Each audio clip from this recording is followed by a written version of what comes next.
वरधरं विष्णुं शशिवर्णं चतुर्भुजं प्रसन्नवदनं ध्यायेत् सर्वविघ्नोपशान्तये अगजा आननपद्मार्गं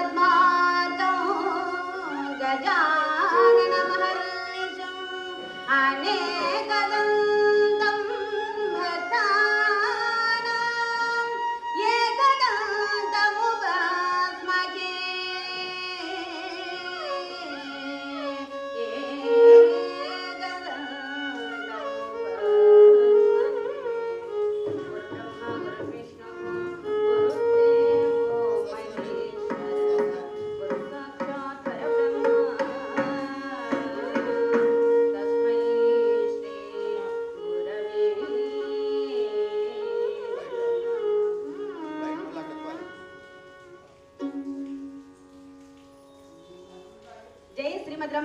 రమణ గోవింద ఏడుకొండలవాడ వెంకటరమణ గోవింద గోవింద దశరథ రాజకుమార రఘువీర దయగణరా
ఆవిర్భవించినటువంటి సభా సరస్వతికి నా నమస్కారాలు.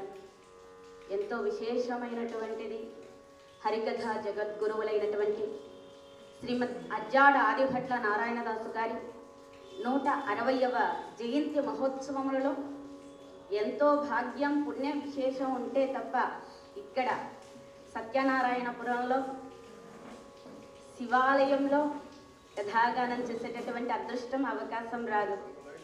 ఎందుకంటే మా గురువు గారు ఇక్కడ నుంచి తిరుపతికి వచ్చినటువంటి వారు. విశేషంగా పరమ పవిత్రమైనటువంటి పుణ్యస్థలం మాకు ఇది. ఇటువంటి పరమ పవిత్రమైనటువంటి ఈ ప్రదేశంలో విశేషంగా హరికథ పితామహులైనటువంటి శ్రీమద్ అజ్జాడ ఆదిభట్ల నారాయణదాసు గారి జయంతి ఉత్సవాలలో హరికథ చెప్పేటటువంటి అవకాశం కల్పించినటువంటి ప్రతి ఒక్కరికి కూడా శ్రీవారి శిష్య ప్రశిష్య సంఘము విజయవాడ వారు, అలాగే అన్నమయ్య పరివారము హైదరాబాద్ వారు, కీర్తిశేషులు నేతి లక్ష్మీనారాయణ భాగవతుల వారి కుటుంబ సభ్యులు, అలాగే శ్రీ శంకర నారాయణ ప్లాంజేరి హైదరాబాద్ వాస్తవ్యులు, అలాగే కీర్తిశేషులు అక్కిపెద్ది శ్రీరామ శర్మ భాగవతులు సోదరుడు కీర్తిశేషులు రాధాకృష్ణమూర్తి గార్ల జ్ఞాపకార్థం వారి కుమారులు మురళీ శేషుగారులు అక్కిపెద్ది కళాపీఠము శ్రీ శ్రీ కైవల్యానంద సరస్వతి స్వాముల వారి ట్రస్టు అందరూ కూడా కలిసి ఇంతటి మహత్తరమైనటువంటి కార్యక్రమాన్ని నిర్వహణ చేస్తున్నారు. ప్రతి ఒక్కరికి కూడా అవకాశం కల్పించినటువంటి ప్రతి ఒక్కరికి కూడా పేరు పేరున నమస్కారాలు తెలియజేసుకుంటూ కథా ప్రారంభం చేస్తున్నాను.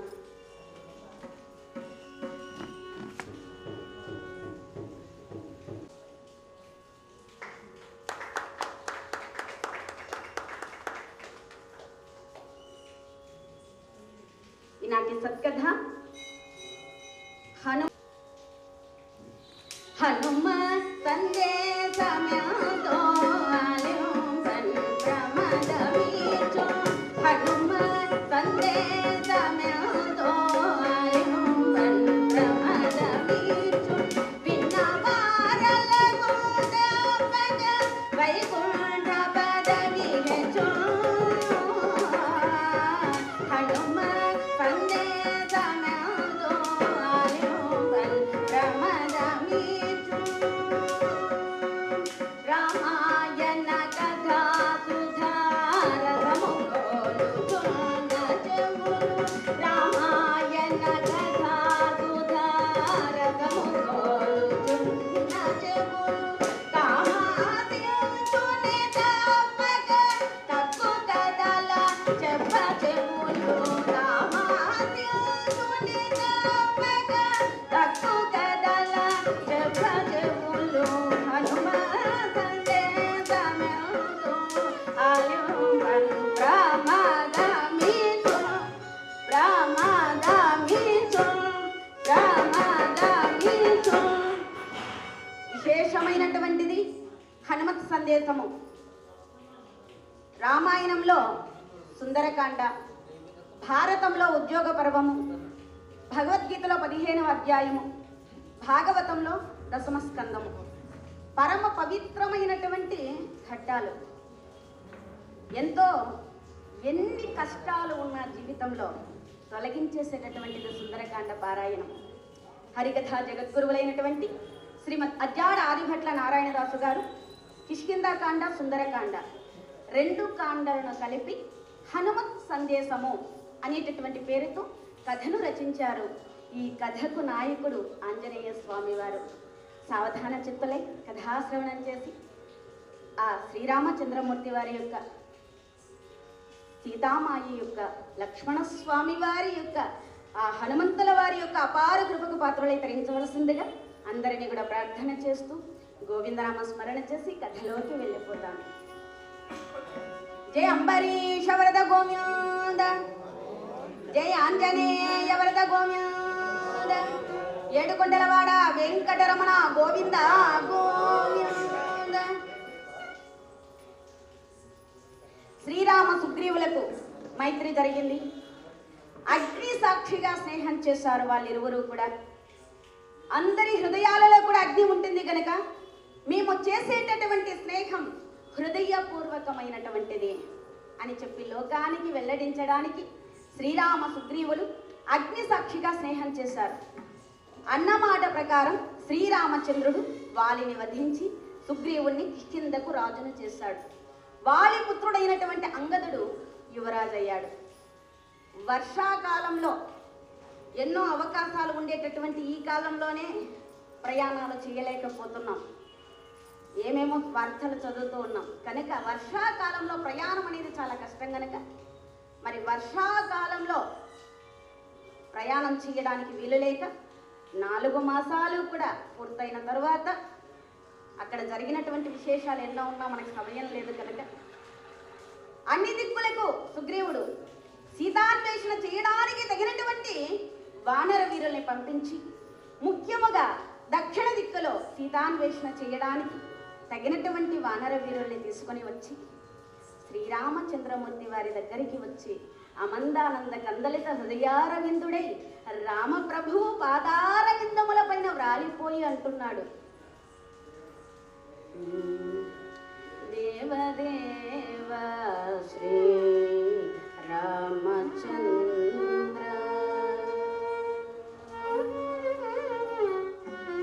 దేవదేవ శ్రీ రామచంద్ర వైదేహి మానస భోజగమిత్ర దేవదేవ శ్రీ రామచంద్ర.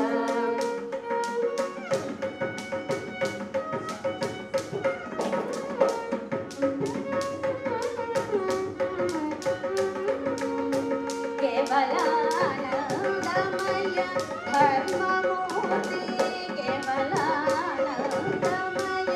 ధర్మమూర్తి గిల్బిజలదల వీద్ర సుచరిత దేవదేవ శ్రీ రామచంద్ర వైదేహి మానస భోజగమిత్ర దేవదేవ శ్రీ రామచంద్ర.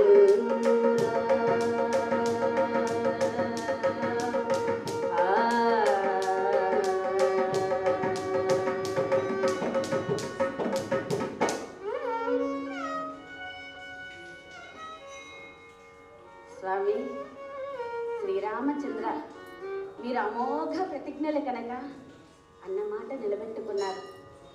నేనొక సామాన్యుడైన వానరుని స్వామి, మీ దయ ఉంటే తప్ప అన్నమాట నిలబెట్టుకోలేనటువంటి అశక్తుని. అన్ని దిక్కులకు సీతాన్వేషణ చేయడానికి తగినటువంటి వానర వీరుల్ని పంపించాను.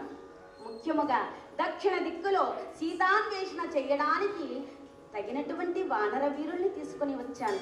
ఇదిగో ఈయన వానర రాజ్యానికి మంత్రి జాంబవంతుడు, ఇతడు యువరాజు అంగదుడు, అతడు సర్వ సైన్యాధిపతి నీలుడు, అదిగో గజుడు, గవయుడు, గంధమాదనుడు, మైందుడు, ఋషభుడు, పనసుడు, తారుడు, నీలుడు, వీరంతా ఎంతమంది ఉన్నా దక్షిణ దిక్కులో సీతాన్వేషణ చేయగల వీరుడు నీ పాలకింకరుడు ఈ హనుమంతుడు స్వామి. ఈ హనుమంతుని గొప్పతనం వర్ణించడం నా తరమవుతుందా? ఈ ఋషమోగ మందేను నాయన్నకు వెరచియోండగా నాదు వెరపుది నాకు నీ తారక నామ మంత్రోపదేశము చేసి నీదు దర్శనమిటనగు నంచు నమ్మించి నన్ను ధరించను ఈ హనుమన్న నిన్ను చూపించి ఇటులా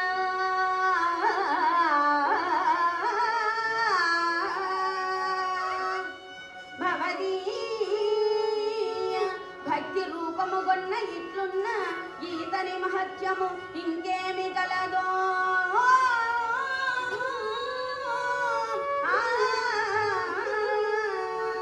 కావకీన దాసునక సాధ్యంబునున్నే పంపు మీతని ఆనవాలు సంగి సీత చెంతకు ధైర్య నిర్జిత గిరీంద్ర ప్రణుత పాలన నిస్తంద్ర రామచంద్ర.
గాలికి భయపడి ఈ ఋషిముఖ పర్వతం మీద తలదాచుకున్నటువంటి సమయంలో నాకు నీ తారకనామ మంత్రోపదేశం చేసి నీ దర్శనం నాకు ఇక్కడ లభిస్తుంది అని నాకు ధైర్యం చెప్పినటువంటి మహానుభావుడు భక్తాగ్రగణ్యుడు. ఏదైనా ఆనవాలిచ్చి పంపండి, తప్పకుండా అమ్మను దర్శించి వస్తాడని చెప్పగా వానర వీరుల మధ్యలో చేతులు జోడించి ఎంతో వినయంగా నిలబడి ఉన్నటువంటి ఆంజనేయ స్వామి వారిని దగ్గరకు పిలిచాడు రామప్రభు. హనుమా హనుమనాకు నీకన్నా ఆప్తుడెవడో ఎన్నా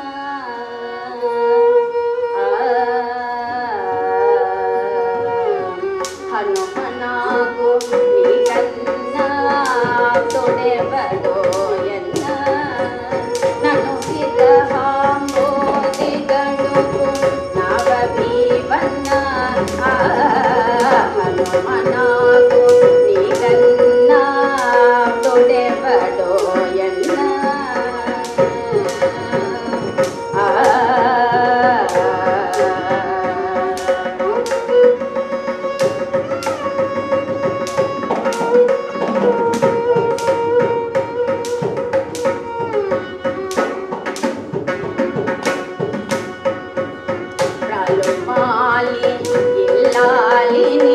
బాగుగొంటిని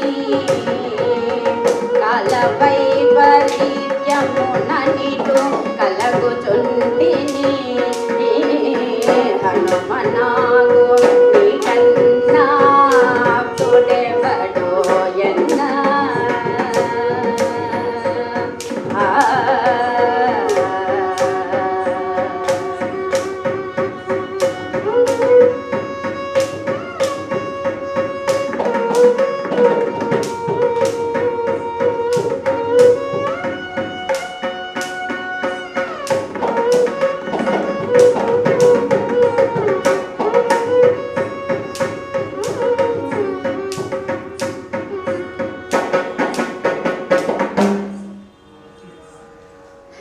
ఇప్పుడు నేనున్నటువంటి సమయంలో నాకు తల్లివైనా తండ్రివైనా చివరికి భగవంతుడవైనా నీవే.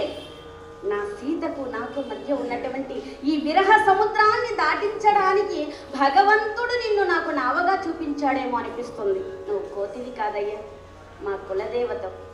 విధివశం చేత నా సీతకు దూరమై నేను ఎంత బాధపడుతున్నానో నీకు తెలియంది కాదు హనుమ. ఒకవేళ నా పెద్దలు చేసినటువంటి పుణ్యం చేత నా సీత నీ కంటపడితే ఆమెతో ఏం చెబుతావో తెలుసా? నీకు దూరమైనప్పటి నుంచి నీ భర్త శ్రీరాముని జీవితం సారం లేనటువంటి విప్పి మాదిరైపోయిందని చెప్పు. అక్కడ ఎంతమంది రాక్షసులున్నా కొద్ది కాలంలోనే వాళ్ళందరినీ జయించి నిన్ను నీ భర్త శ్రీరాముడు తీసుకువెళతాడని చెప్పు. అక్కడ సీతకు ఇసుమంతైన అపకారం జరిగితే ఇక్కడ రాముడు లేడని చెప్పు. జనకుని పూదోటలో పరస్పరం మేమిరువురం చూచుకున్నటువంటి ప్రేమ చూపులు గుర్తుగా ఎరిగించి సీతకి ఉంగరము గుర్తు చెప్పి ఇచ్చి ఎంతలో వస్తావో హనుమాని కన్నీళ్లతో అంటున్నాడు రామప్రభువు. చూశాడు ఆంజనేయ స్వామి వారు, స్వామి శ్రీరామచంద్ర, మీ దయ ఉంటే గడ్డి పరిక కూడా మేరు పర్వతంలాగా ప్రకాశిస్తుంది. అటువంటి మీరు నన్ను ప్రార్థించడం, మీ శక్తిని మీ గొప్పతనాన్ని వర్ణించడం నా తరం అవుతుందా తండ్రి? కీర్తించు మూఢ భక్తిన్ భవదాజ్ఞ జగద్గురుడవు మూడు కనుల వేల్పు. కొంతవరకు నిన్ను కొనియాడి మరి పాలు పోగా శృతులు నోరు మూసుకొని నిన్ను తాము తెలియలేమని మాత్రమే తెలుసుకొనగలిగిరి కొట్ట కొనకు మునులు. వేయి మాటలు గేలనోయి తండ్రి నిక్కముగా నీ మహిమము నీకే తెలియదు. నా తరమాని నిరుంగ అనాథనాథ కవికలన్ పల్కు కపిని నంగావు రామచంద్ర దయా సాంద్ర భక్త మందార భవదూర పరమ పురుష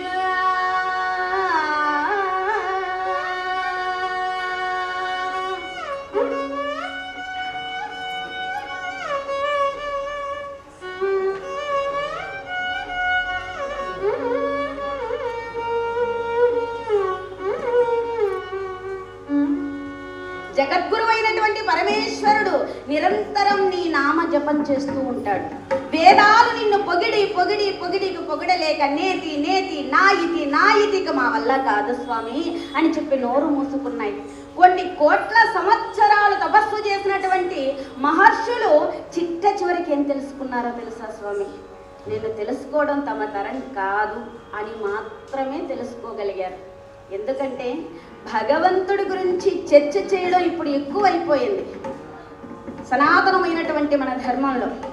ఇలాగే ఒక మహానుభావుడు, ఎంతో తపోసంపన్నుడు, భగవంతుడి గురించి తెలుసుకోవాలని చెప్పి ఒక సముద్రం ఒడ్డున వెళ్ళి కూర్చొని అలా ధ్యాన సమాధిలోకి వెళ్ళటానికి అలా కళ్ళు మూసుకుంటూ ఉన్నాడు. అప్పుడే ఒక చిన్న పిల్లవాడు, ఒక 12 ఏళ్ల పిల్లవాడు ఒక బుల్లి చెంబు తీసుకొని సముద్రం దగ్గరికి వెళ్ళిపోతూ ఉన్నాడు. ఇంకా ఎక్కడ ధ్యాన సమాధి, వాడిపైన దృష్టి. ఎందుకు వెళుతున్నాడు? ఒకడే వెళ్ళిపోతున్నాడే సముద్రం దగ్గరికి, ఏం చెయ్యాలి అని చెప్పి చూస్తూ ఉన్నాడు. వాడు నేరుగా వెళ్ళి చక్కగా చెంబు నిండుకు నీళ్లు నింపుకొని తిరిగి వచ్చేస్తూ ఉన్నాడు. అమ్మయ్య వచ్చేస్తా ఉన్నాడు అనుకున్నాడు. వెళ్ళిపోతాడు కదా అనుకున్నాడు. వాడు కొంత దూరం వెళ్ళాడు, ఆ చెంబులో నీళ్ళు అక్కడ పోసేసాడు. మళ్ళీ తిరిగి సముద్రం దగ్గరికి వస్తున్నాడు. వీడు నీళ్ళు ఎందుకు తీసుకెళ్ళాడు, ఎందుకు అక్కడ పోసేశాడు, ఎందుకు వస్తున్నాడు అని చెప్పి చూస్తున్నాడు. వాడు మాత్రం వాడి చేసే పని శ్రద్ధగా చేస్తున్నాడు. వెళుతున్నాడు, నీళ్లు తెస్తున్నాడు, పోస్తున్నాడు, వెళుతున్నాడు, తెస్తున్నాడు, పోస్తున్నాడు.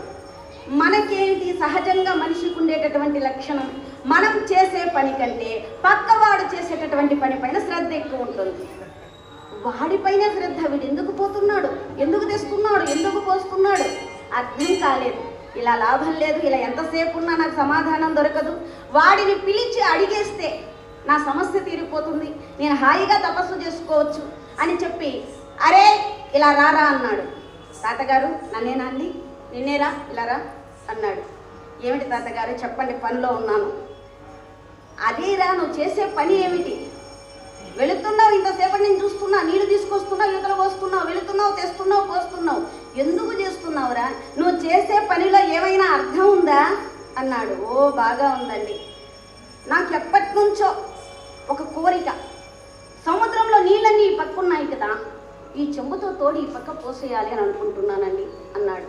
ఏరా నువ్వు జీవితాంతం బ్రతికి ఉన్నంత కాలం ఈ చెంబుతో తోడినా సముద్రంలో నీళ్ళు అయిపోతాయా?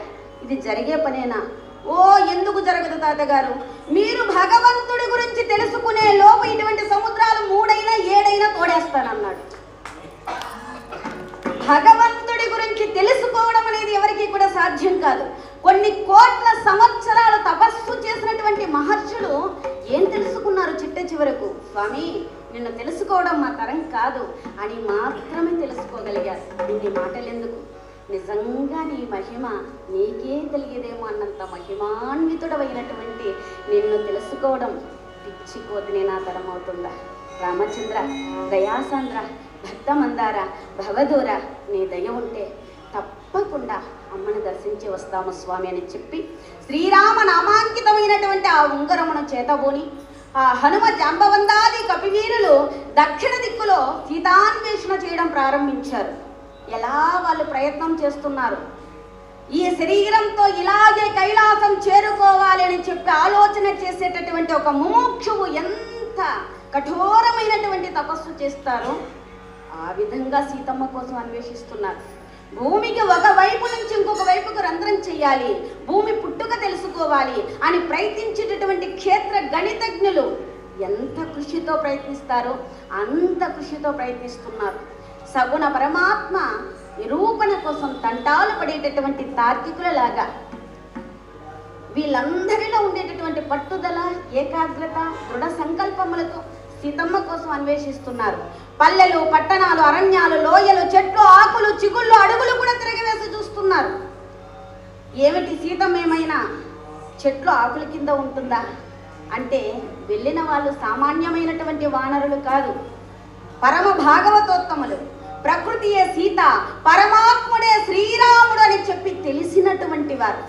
ఆ కారణం చేత ప్రకృతిలో ఏ అణువులైనా ఆ జగన్మాత భూజాత సీతామాత దర్శనం లభిస్తుందన్నటువంటి పరమ భాగవత తత్వ సంకల్పంతో వెతుకుతూ ఉన్నారు. అలా వెతుకుతూ ఉంటే వాళ్ళందరికీ కూడా ఒక్కసారిగా దాహం వేసింది.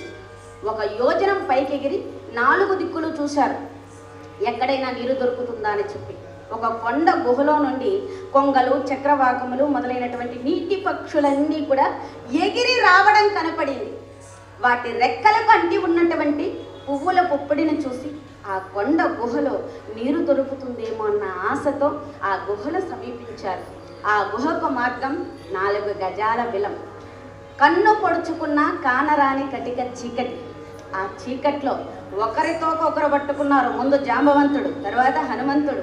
ఇలా ఒకరితోక ఒకరు పట్టుకొని ప్రయాణం సాగించి ఒక సౌధం చేరుకున్నారు. చక్కగా నెమ్మదిగా సౌధంలో దిగారు. గాలి వెలుతురు అంతా చక్కగా అద్భుతంగా ఉంది. చల్లటి మంచినీటి కొలనులు ఉన్నాయి. చెట్లన్నీ కూడా ఫలాలతో ప్రకాశిస్తూ ఉన్నాయి. దాహం తీర్చుకున్నారు. అక్కడ చక్కగా ఆ పళ్ళన్నీ కూడా కోసుకు తిని ఆకలి తీర్చుకున్నారు. పెద్దవాళ్ళందరూ కూడా అలా సేద తీరారు. చిన్నవాళ్ళందరూ కూడా ఇంకా ఈ సౌధంలో విశేషాలు ఏమైనా ఉన్నాయా అని చెప్పి చూస్తూ ఉన్నారు. అక్కడ స్త్రీమూర్తి ఒక ఆమె కిన్నెర చేతబోని రామనామం చేస్తూ ఉంది. రామచంద్రుడితడు రఘువీరుడు, రామచంద్రుడితడు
చక్కగా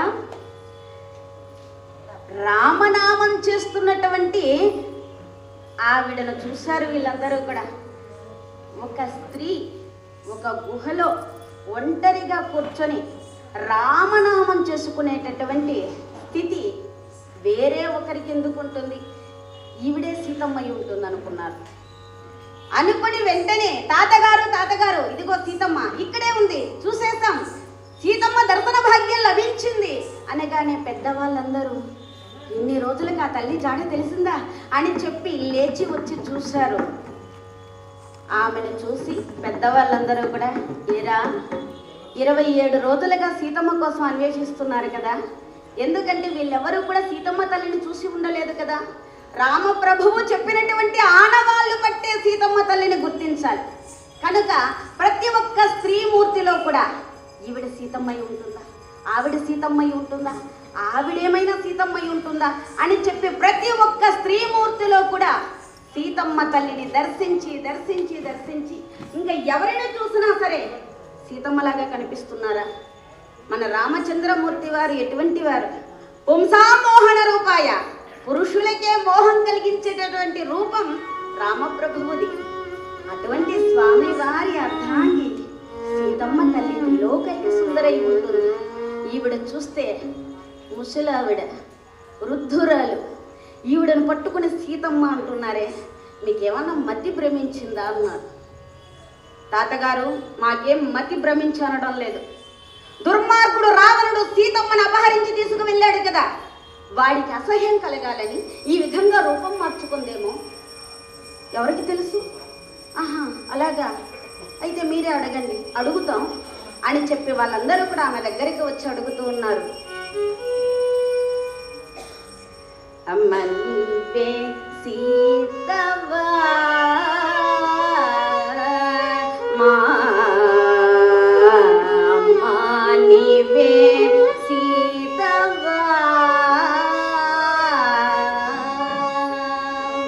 అమ్మ నీవే సీతవా, దశాత్యాసుర నీతవా, అఖిల లోక మాధవ నీవే సీతవా, దశాత్యాసుర నీతవా, అఖిల లోక మాధవ అమ్మా నీవే సీతవా.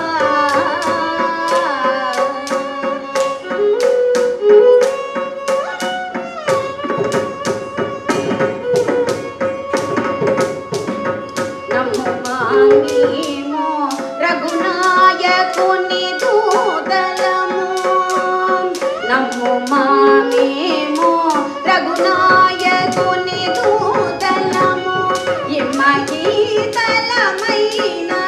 ఎత్తగల కోదులము, నమో మామేమో రఘునాయకుని దూతలము, ఇమ్మగీతలమైన ఎత్తగల కోదులము, అమ్మా నీవే సీతవా, దశాత్యాసుర నీతవా, అఖిల లోక మాధవ అమ్మా నీవే సీతవా.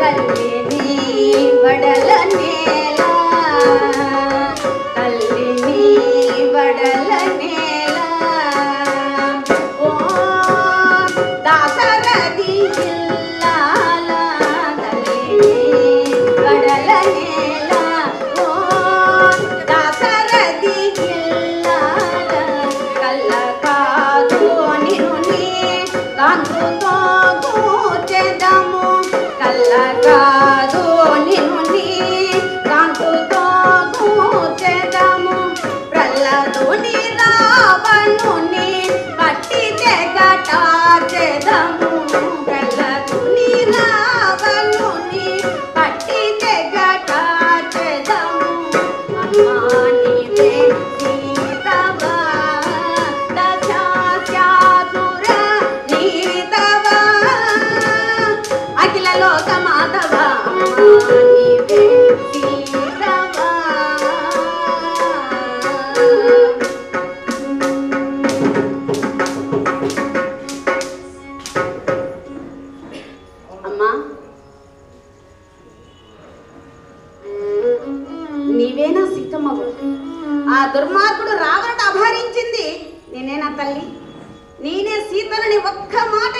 వెంట వస్తే మా శ్రమంతా తీరిపోతుందమ్మా. చెప్పమ్మా, నీవేనా సీతమ్మవు? నువ్వు ఆ రావణుడికి భయపడవలసినటువంటి పని లేదు తల్లి. మేము శ్రీరామదాసులం, వానర వీరులం, అరివీర భయంకరులం. నేనే సీతని ఒక్క మాట నీ నోటి వెంట వస్తే ఆ దుర్మార్గుడు రావణుడు ఎక్కడున్నా సరే వాణ్ణి పట్టి చీల్చి చెండాడి నిన్ను నీ భర్త శ్రీరామచంద్రమూర్తి వారి సాన్నిధ్యానికి చేరుస్తామమ్మా. చెప్పమ్మా, నీవేనా సీతమ్మవు? చెప్పు తల్లి అని అడుగుతున్నారు. వీళ్ళు అడుగుతున్నవేవి కూడా ఆమె చెవి దాకా కూడా చేరలేదు.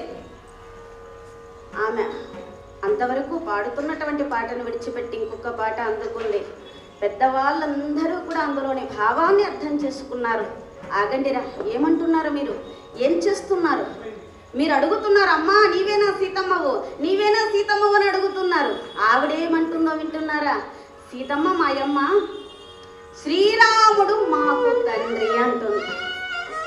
భార్య ఎక్కడైనా భర్తను తండ్రి అని పిలుస్తుందా, సంబోధిస్తుందా? కనుక ఈవిడ సీతమ్మ కాదు, మనలాగానే ఒక భక్తురాలు. కాకపోతే మనకంటే చాలా రెట్లు గొప్పది. ఎందుకంటే ఆమె చేసేటటువంటి రామనామానికి ఇక్కడున్న రాళ్ళన్నీ నీరుగా మారి ప్రవహిస్తున్నాయి అని వారిలో వారు చర్చించుకుంటూ ఉండగా ఇంకా ఆమె కూడా తరించేటటువంటి సమయం ఆసన్నమైంది. కనుక కళ్ళు తెరిచి ఎదురుగా ఉన్నటువంటి వానర వీరులకు నమస్కరించింది. ఈమె ఎవరు? ఈమె పేరేమిటంటే ఈమె పేరు స్వయంప్రభ, మేరు సావర్ణి మహర్షి యొక్క కూతురు. బ్రహ్మదేవుని గురించి చాలా కాలం తపమాచరించింది.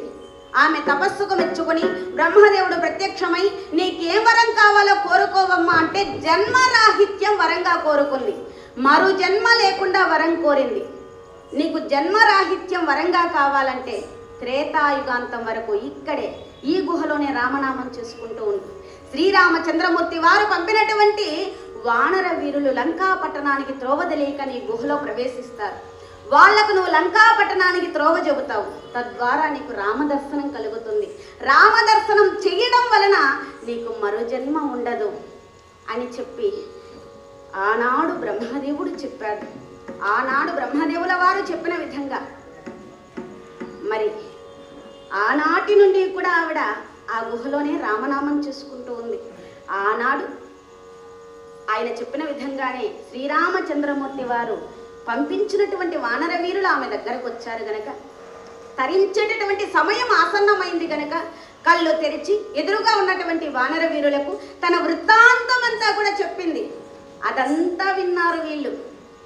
ఇందులో వీళ్ళకి అర్థమైంది, ఆనందం కలిగించేటటువంటి విషయం ఏమిటంటే ఇన్ని రోజులుగా వెతుకుతున్నా దారి తెన్ను లేకుండా వెతుకుతున్నాం. ఇన్ని రోజులకు లంకా పట్టణానికి త్రోవ తెలుసున్నటువంటి ఒకరు మనకు తారసపడ్డారు కదా అని చెప్పి ఆనందించి, అమ్మా మీరు రామదర్శనానికి వెళ్ళాలి కదా తల్లి, స్వామివారు ప్రస్తుతం ప్రశ్రవణగిరి పైన ఉన్నారమ్మా. కానీ మీరు వెళ్ళే ముందు మీకు లంకా పట్టణానికి త్రోవ తెలుసు అంటున్నారు గనక మమ్మల్ని అందరినీ కూడా లంకా పట్టణానికి చేర్చేసి ఆ తరువాత మీరు రామదర్శనానికి వెళ్ళండి అని చెప్పాను. కానీ వానర సోదరులారా, ఎవరైనా ఈ గుహలో ప్రవేశిస్తేనే వెలుపలికి వెళ్ళటం అసాధ్యం. మీరు రామభక్తులు గనక, సజ్జనులు గనక నా తపశ్శక్తి చేత మిమ్మల్ని అందరినీ కూడా దక్షిణ సముద్రం ఒడ్డు దాకా చేరుస్తాను. అక్కడ నుంచి లంకా పట్టణం చాలా దగ్గర. ఎంత దగ్గర అంటే 100 యోజనాల దూరం మాత్రమే. యోజనం అంటే 8 మైళ్ళు, 100 యోజనాలంటే 800 మైళ్ళే, చాలా దగ్గర అని చెప్పి వాళ్ళందరినీ కూడా అలా దక్షిణ సముద్రం ఒడ్డు దాకా చేర్చింది. అక్కడ దాకా వెళ్ళారు వానర వీరులు. ముందు చూశారు తిమింగళాకరమై మహాభయంకర జలజంతువులకు స్థానమై ఉత్తుంగ తరంగాలతో పరవళ్ళు తొక్కుతోంది దక్షిణ సముద్రం. వెనక్కి తిరిగి చూశారు. ఎటు వచ్చారు, ఎటు వెళ్ళాలో ఏమీ అర్థం కాలేదు. ముందు నొయ్యి వెనక గొయ్యి అయింది వానర వీరుల పరిస్థితి. ఏం చెయ్యాలో అర్థం కాక రామనామం చేయడం ప్రారంభించారు. గరుడ గమన రాను నీ కరుణ నేలుకోరా, గరుడ గమన రాము నీ కరుణ నేలుకోరా, పరమ పురుషయే వెరకులేక నీ మరుగు జొచ్చిదిని అరమర సేయగు గరుడ గమన రారా మము నీ కరుణ నేలుకోరా.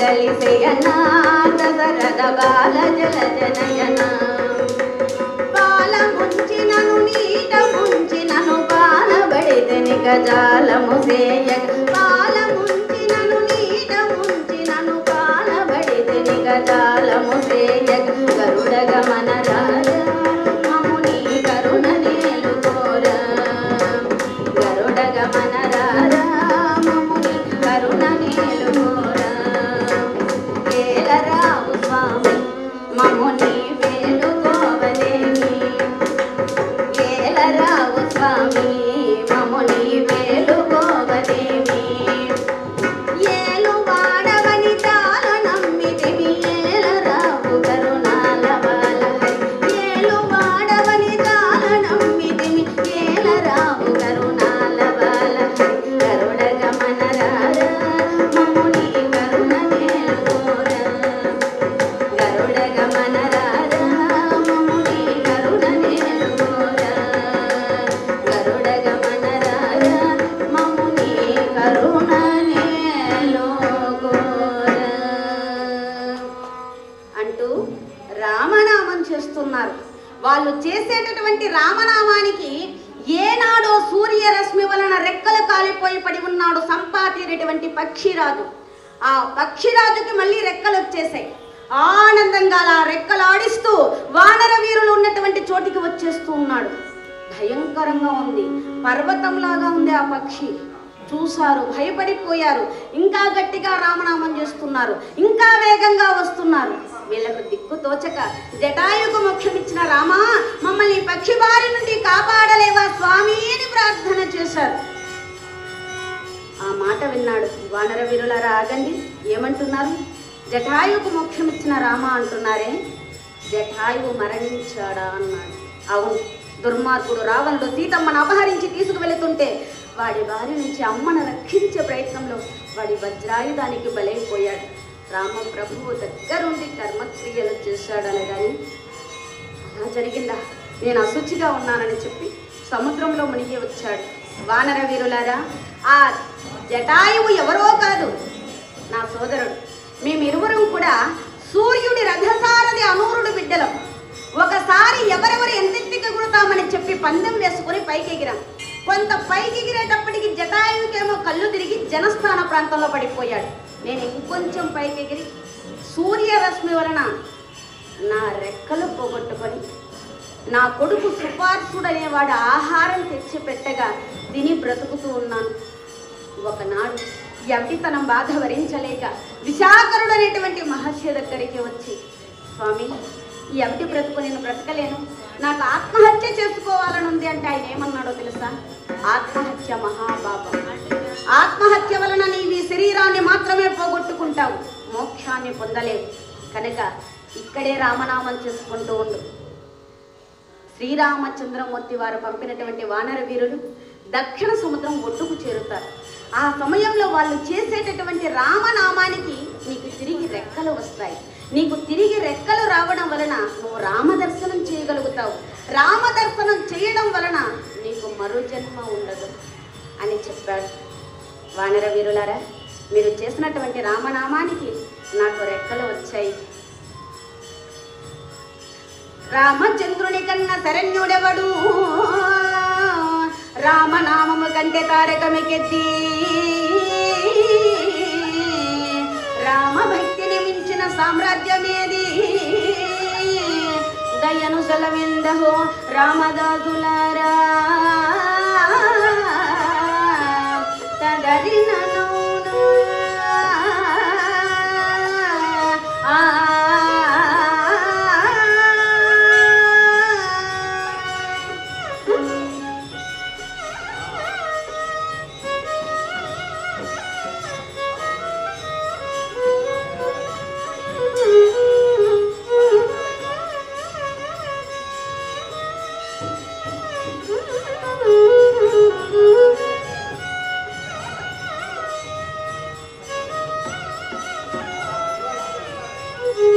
రామచంద్రుని కన్నా శరణ్యుడు లేడు, రామనామం కంటే తారక మంత్రం లేదు, రామభక్తిని మించిన సామ్రాజ్యం లేదు. నాకు సెలవివ్వండి. మీరు చేసిన రామనామానికి నాకు రెక్కలు వచ్చాయి. నేను రామదర్శనానికి వెళుతున్నాను. మా పక్షులకు దూరదృష్టి ఎక్కువ.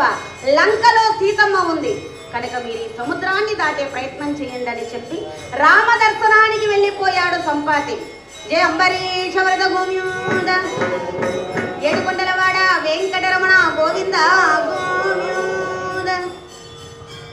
సంపాతి వెళ్ళిన తర్వాత ఆంజనేయ స్వామి వారు ఒక్కరొక్క చోట కూర్చొని రామనామం చేసుకుంటున్నారు. మిగిలిన వానర వీరులందరూ కూడా ఒక చోట చేరారు. వయస్సులో ఎవరైనా పెద్దవారు కావచ్చు, అధికారంలో అంగదుడు గొప్పవాడు, యువరాజు కదా, లేచి నిలబడ్డాడు. వానర వీరులారా, దక్షిణ దిక్కులో లంక ఉంది, లంకలో సీతమ్మ ఉంది. మనం సీతమ్మను దర్శించాలంటే ఈ 100 యోజనాల సముద్రాన్ని దాటవలసి ఉంది. కనుక మీలో ఎవరెవరు ఎంతెంత దూరం దూకుతారో చెప్పండి అనగానే వెంటనే ఆవేశంగా ఒక బుల్లి వానరుడు లేచేశాడు. ప్రభు, నేను 4 యోజనాలు దూకుతానండి అన్నాడు. 4 యోజనాలు నువ్వు దూకితే మిగిలిన 96 మీ తాత వచ్చి దూకుతాడా, కూర్చో అన్నాడు. ప్రభు, నేను 6 యోజనాలు దూకుతానండి, వాడికంటే 2 యోజనాలు ఎక్కువే, మాట్లాడద్దు. ప్రభు, నేను 10 యోజనాలు దూకుతానండి, చెప్పద్దు. ఏమిటండి, చెప్పమని నేనే కదా, మాట్లాడద్దు, చెప్పద్దు. మీ తాత వస్తాడా అంటే యువరాజు కదా, ఏం మాట్లాడినా చెల్లిపోతుందా? అధికారం ఉంటే ఏమైనా మాట్లాడవచ్చా అంటే 100 యోజనాల సముద్రం 1, 2, 3 అంటే ఎప్పటికీ తెమిలేను. ఆ కారణం చేత 30 యోజనాల పైవారు లేచి నిలబడండి అన్నాడు. అప్పుడు వికటుడు అనేవాడు లేచి నిలబడ్డాడు. 30 యోజనములు దుమికెదనం కోరినని వికటుడు,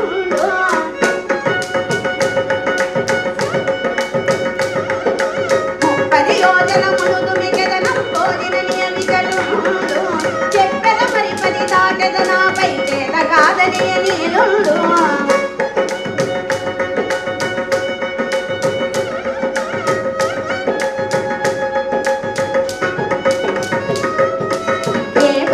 మడని దాటదనని ఎంకడికి దుద్దరు, ఏ పదిగా మడని దాటదనని ఎంకడికి దుద్దరు, నా బలమాపై మరి 10 యోజనం కొలని అన్నలుడు.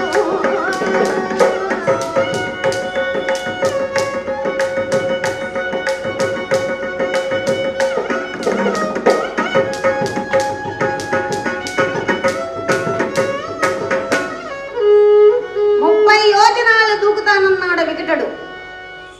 40 అన్నాడు నీలుడు, 50 అన్నాడు ద్విధుడు, 60 అన్నాడు గ్రధనుడు, 70 అన్నాడు తారుడు, 80 అన్నాడు నలుడు. ఇంతటితో ఈ వేలం పాట ఆగిపోయింది. ఇంకా ఎవరైనా ఉన్నారా అంటే లేకేమండి ఉన్నాడు. కూర్చుంటే లేవలేడు, లేస్తే మళ్ళీ కూర్చోలేడు. భూమి కంటే 3 రోజులు ముందే పుట్టాడు. పాల సముద్రంలో ఏ ఏ ఓషధులు వేసి చిలికితే అమృతం పుడుతుందో తెలిసి చెప్పినటువంటి మహానుభావుడు. విష్ణుమూర్తి వామనావతారం ఎత్తి బలిచక్రవర్తిని 3 అడుగుల దానం అడిగి 2 అడుగులతో అనంతమైనటువంటి ఈ విశ్వాన్నంతా కూడా ఆక్రమించినటువంటి సమయంలో ఆ త్రివిక్రమావతారానికి 3 సార్లు ప్రదక్షిణ చేసి పాదపూజ సల్పినటువంటి వాడు. స్కాంద పురాణం ఏమని చెబుతుందంటే తతో బ్రహ్మాంస సంభూతో జాంబవానుక్షకుంజరహ అంటుంది. సాక్షాత్తు బ్రహ్మదేవుని అంశతో పుట్టినవాడు జాంబవంతుడు అని చెప్పి ఆ జాంబవంతుడు నెమ్మదిగా లేస్తూ ఉన్నాడు. అందరూ నవ్వుతూ ఉన్నారు. ఏరా ఎందుకు నవ్వుతున్నారు అన్నాడు. ఏం లేదు తాతగారు, మేమంటే వయసులో ఉన్నాం కదా, దూకుతామంటే మరి దూకుతాం, వృద్ధుడు అయిపోయావు కదా, ముసలివాడివి, నువ్వు కూడా లేస్తూ ఉంటే అన్నారు. అలాగా అయితే మీ పడుచు వారంతా ఎంత దూకుతామన్నారు అన్నాడు. 80 పైన 10, 90 దూకుతానన్నాడు. వాళ్ళు ఊరుకుంటారా? ఇంక మిగిలింది 10 యోజనలే కదా తాతగారు, దాటేయచ్చు కదా అన్నారు. ఇక్కడ మన శత్రువు మనకంటే బలవంతుడైనప్పుడు తెలివితో తప్పించుకోవాలి. ఆవేశపడిపోయి శత్రువు చేతుల్లో చిక్కుకుపోకూడదు. ఇది 100 యోజనాల సముద్రం. మొదట 10 యోజనాలు దూకుతానన్నవాడు సముద్రంలోనే పడాలి, 90 యోజనాలు దూకుతానన్నవాడు సముద్రంలోనే పడాలి. అయితే వాడు యువతల పడతాడు, వాడు అవతల పడతాడు, అంతే తేడా. 100 యోజనాలు దాటగలగాలి. మరి అంగదుడు అన్నాడు, తాత 100 యోజనములైన దాటిన గాని బ్రతికి రాజాలను ఒక కారణము చేత రామ కార్యము నెరవేర్చని నా బ్రతుకు వృధా తాత. సుగ్రీవాజ్ఞ దాటలేను, నన్ను అడ్డు తొలగించుకోవాలని ఈ దక్షిణ దిక్కుకు పంపించాడు. తిరిగి వెళ్ళి నా ముఖాన్ని రామప్రభువుకు చూపించలేను. ఈ సముద్రంలో పడి ప్రాణాలు విడిచేస్తాను తాత అన్నాడు. కొంతమంది ప్రభు మీరు లేకపోతే మేముంటామా, మేము కూడా నీతో ప్రాణాలు వదిలేస్తామంటున్నారు. కొంతమంది ఇప్పుడే సంపాతి చెప్పాడు కదా ఆత్మహత్య మహాపాపం అని. ఎందుకు ఆత్మహత్య చేసుకోవడం?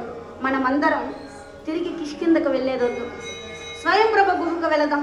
అక్కడ ఇప్పుడు స్వయంప్రభ కూడా లేదు, అక్కడ గుహ ఉన్నట్టే ఎవరికీ తెలియదు. మనమైతే తెలివైన వాళ్ళం కనుక ఆ గుహను కనుక్కోగలిగాం. మనం అక్కడ ఉండి హాయిగా ఆనందంగా కాలాన్ని గడపచ్చు. ఎందుకు అనవసరంగా ప్రాణాలు తీసుకుంటారు ప్రభు అంటున్నారు కొంతమంది. జాంబవంతుల వారేమో అంగదా ఆగు, ఒక్క మాట లేదు తాతగారు, నేను బ్రతుకును చచ్చిపోతా, ఆగు చచ్చిపోతా, ఆగు చస్తా. బడాయికి బావగారు చస్తే ఏడవలేక ఇంటిల్లి పాది చచ్చారండి. అంతమంది ఉన్నారు అక్కడ. వాళ్ళందరూ చూస్తుండగా నేను దూకేస్తానంటే ఎవరు చూస్తూ ఉంటారు? అంగదా ఆగు, నేను 2 మాటలు చెప్తా విను, తర్వాత నీ ఇష్టం.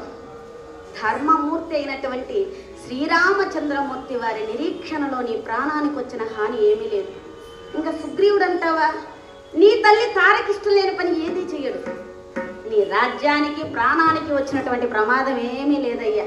ఇంక ఇక్కడ ఎవరో అన్నారు స్వయంప్రభ గుహకు వెళదాం, అక్కడ బ్రతికేద్దాం అని చెప్పి.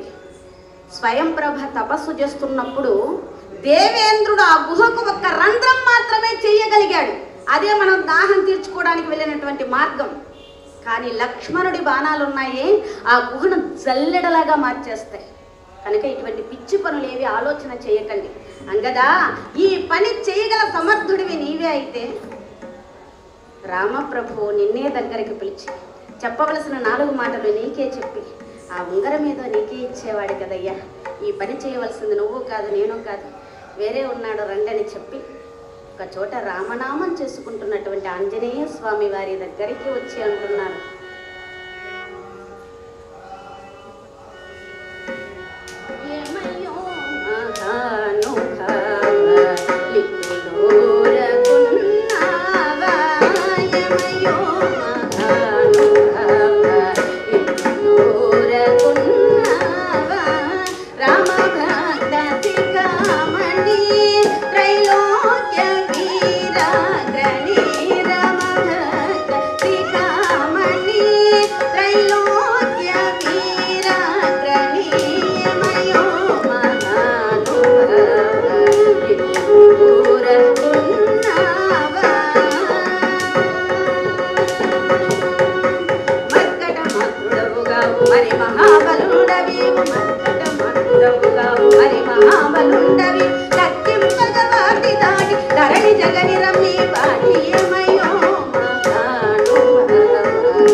స్వామి మహానుభావ, నువ్వు ఎప్పుడెప్పుడు తిరిగి వస్తావా, ఎప్పుడెప్పుడు సీతమ్మ క్షేమవార్త వినిపిస్తావా అని చెప్పి రామప్రభు అక్కడ 1000 కళ్ళతో ఎదురు చూస్తూ ఉంటాడే.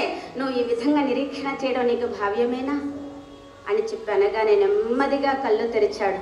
తాత నేనా చిన్నవాణ్ణి, ఇది చూస్తే 100 యోజనాల సముద్రం. ఈ 100 యోజనాల సముద్రాన్ని యోధాను యోధులైనటువంటి మహావీరులు మీరే దాటలేకపోతే చిన్నవాణ్ణి నేను దాటగలనా తాత అన్నాడు. ఎందుకు? చిన్నతనంలో ఆంజనేయ స్వామి వారికి మునుల శాపం ఉంది. దేవతలు ఇచ్చినటువంటి వరవలం చేత యజ్ఞయాగాదులు నాశనం చేస్తుంటే ఎవరైనా నీ శక్తి నీకు గుర్తు చేసేంత వరకు గుర్తు రాకుండా పోవుగా కానీ శపించి ఉన్నారు. ఈ విషయం ఒక్క జాంబవంతుల వారికి తెలుసు, ఇంకెవరికీ తెలియదు. ఇంతకు ముందు తగిన సమయం రాలేదు. ఎందుకు? వాలి కొలువులో మంత్రి జాంబవంతుడు, సుగ్రీవుని కొలువులో మంత్రి హనుమంతుడు. ఆ కారణం చేత తగిన సమయం అనేటువంటిది రాలేదు. ఇప్పుడు వాలి లేడు, అందరికీ ఏలిక ఒక్కడే సుగ్రీవుడు. వచ్చినటువంటి కార్యం ఒక్కటే రామకార్యం. తగిన సమయం వచ్చింది కనుక అంటున్నాడు హనుమ. ఉమికిదివేన సప్తోర్ధ్వలోకంబులు గిరగిరా సుడివడి తిరుగకున్నే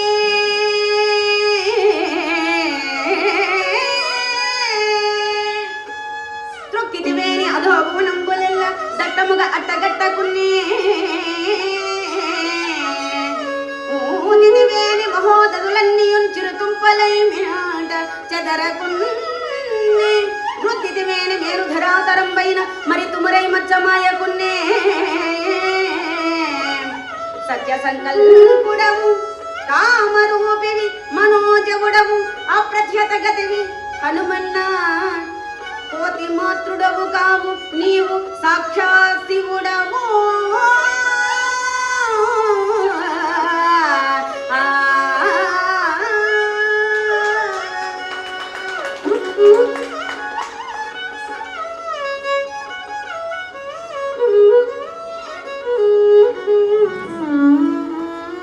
నువ్వు ఒక్కసారి విజృంభించి పైకెగిరితే పైనున్న 7 లోకాలు భూ భువ భువర్లోక మహర్లోక జనలోక తపోలోక సత్యలోకాలన్నీ కూడా గిర గిర గిర గిర గిర తిరిగిపోతాయి. ఒక్క తొక్కు తొక్కితే కిందనున్న 7 లోకాలు అతల వితల సుతల తలాతల రసాతల మహాతల పాతాల లోకాలు అట్టలు గట్టిపోతాయి. ఒక్క ఊదు ఊదితే సప్త సముద్రాలు చిరుతుంపలై మింట కలిసిపోతుంది. ఒక్క గుద్దితే మేరు పర్వతమైన ముక్కలైపోతుంది. సత్య సంకల్పుడవు కామరూపివి మనోజవుడవు అప్రతిహత గతివి హనుమా ఒక సామాన్యమైనటువంటి కోతి మాత్రుడవు కాదు, సాక్షాత్ శివుడవు. లే సముద్రాన్ని లంఘించు, సీతామాతను దర్శించు, మమ్మల్ని ఉద్ధరించు, లే లే లే అంటూ ఉంటే ఆంజనేయ స్వామి వారి శరీరం అలా అలా అలా అలా అలా అలా పెరిగిపోతుంది. ముఖం అగ్నిజ్వాలలాగా ప్రకాశిస్తుంది, చేతులు పర్యాయుధాల్లాగా వెలుగుతున్నాయి. అప్పుడు అంటున్నాడు వానర వీరులతో, రాము కరుణ అపార భవాంబుదే లంఘించిన కవి వీరుడా, రాము కరుణ అపార భవాంబుదే లంఘించిన కవి వీరుడా.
శ్రీరామచంద్రమూర్తి వారి అపార కృపా విశేషం వలన అంతులేని సంసార సముద్రాన్ని దాటాను. ఈ 100 యోజనాల సముద్రం నాకు ఒక లెక్క, చిన్న కాలువను దాటినట్లుగా దాటుతాను. లంకలోకి వెళ్ళి 2 పనులు చేస్తాను. నేను చేసే మొట్టమొదటి పని ఏమిటో తెలుసా? ఆ జగన్మాత పూజాత సీతామాతను దర్శనం చేసుకుంటాను.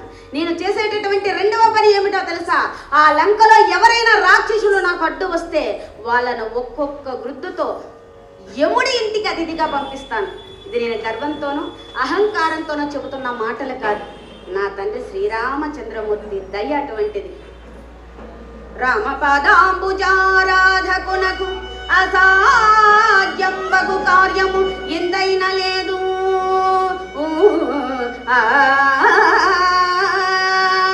రామకథా సుధాత్రావిడు వారికి ప్రళయాగ్ని కూడా వెన్నెలవలెనగు. రామనామము బల్గు బామరుడును బృహస్పతి కన్న బుద్ధి సంపద వహించు.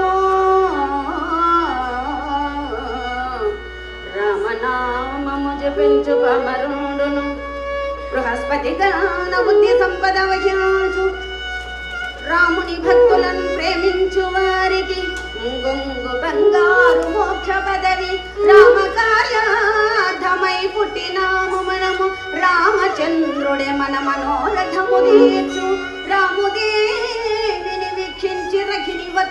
ధైర్యమున నుండుడి రామదాసులారా.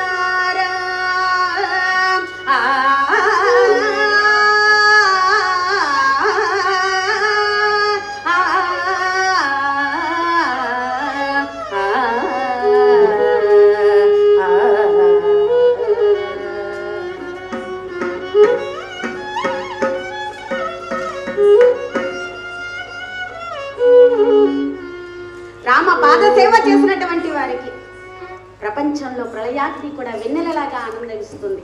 సాధించలేనటువంటి కార్యం అంటూ ఏదీ లేదు. రామనామం జపించిన పామరుడు కూడా బృహస్పతి కన్నా బుద్ధిమంతుడవుతాడు.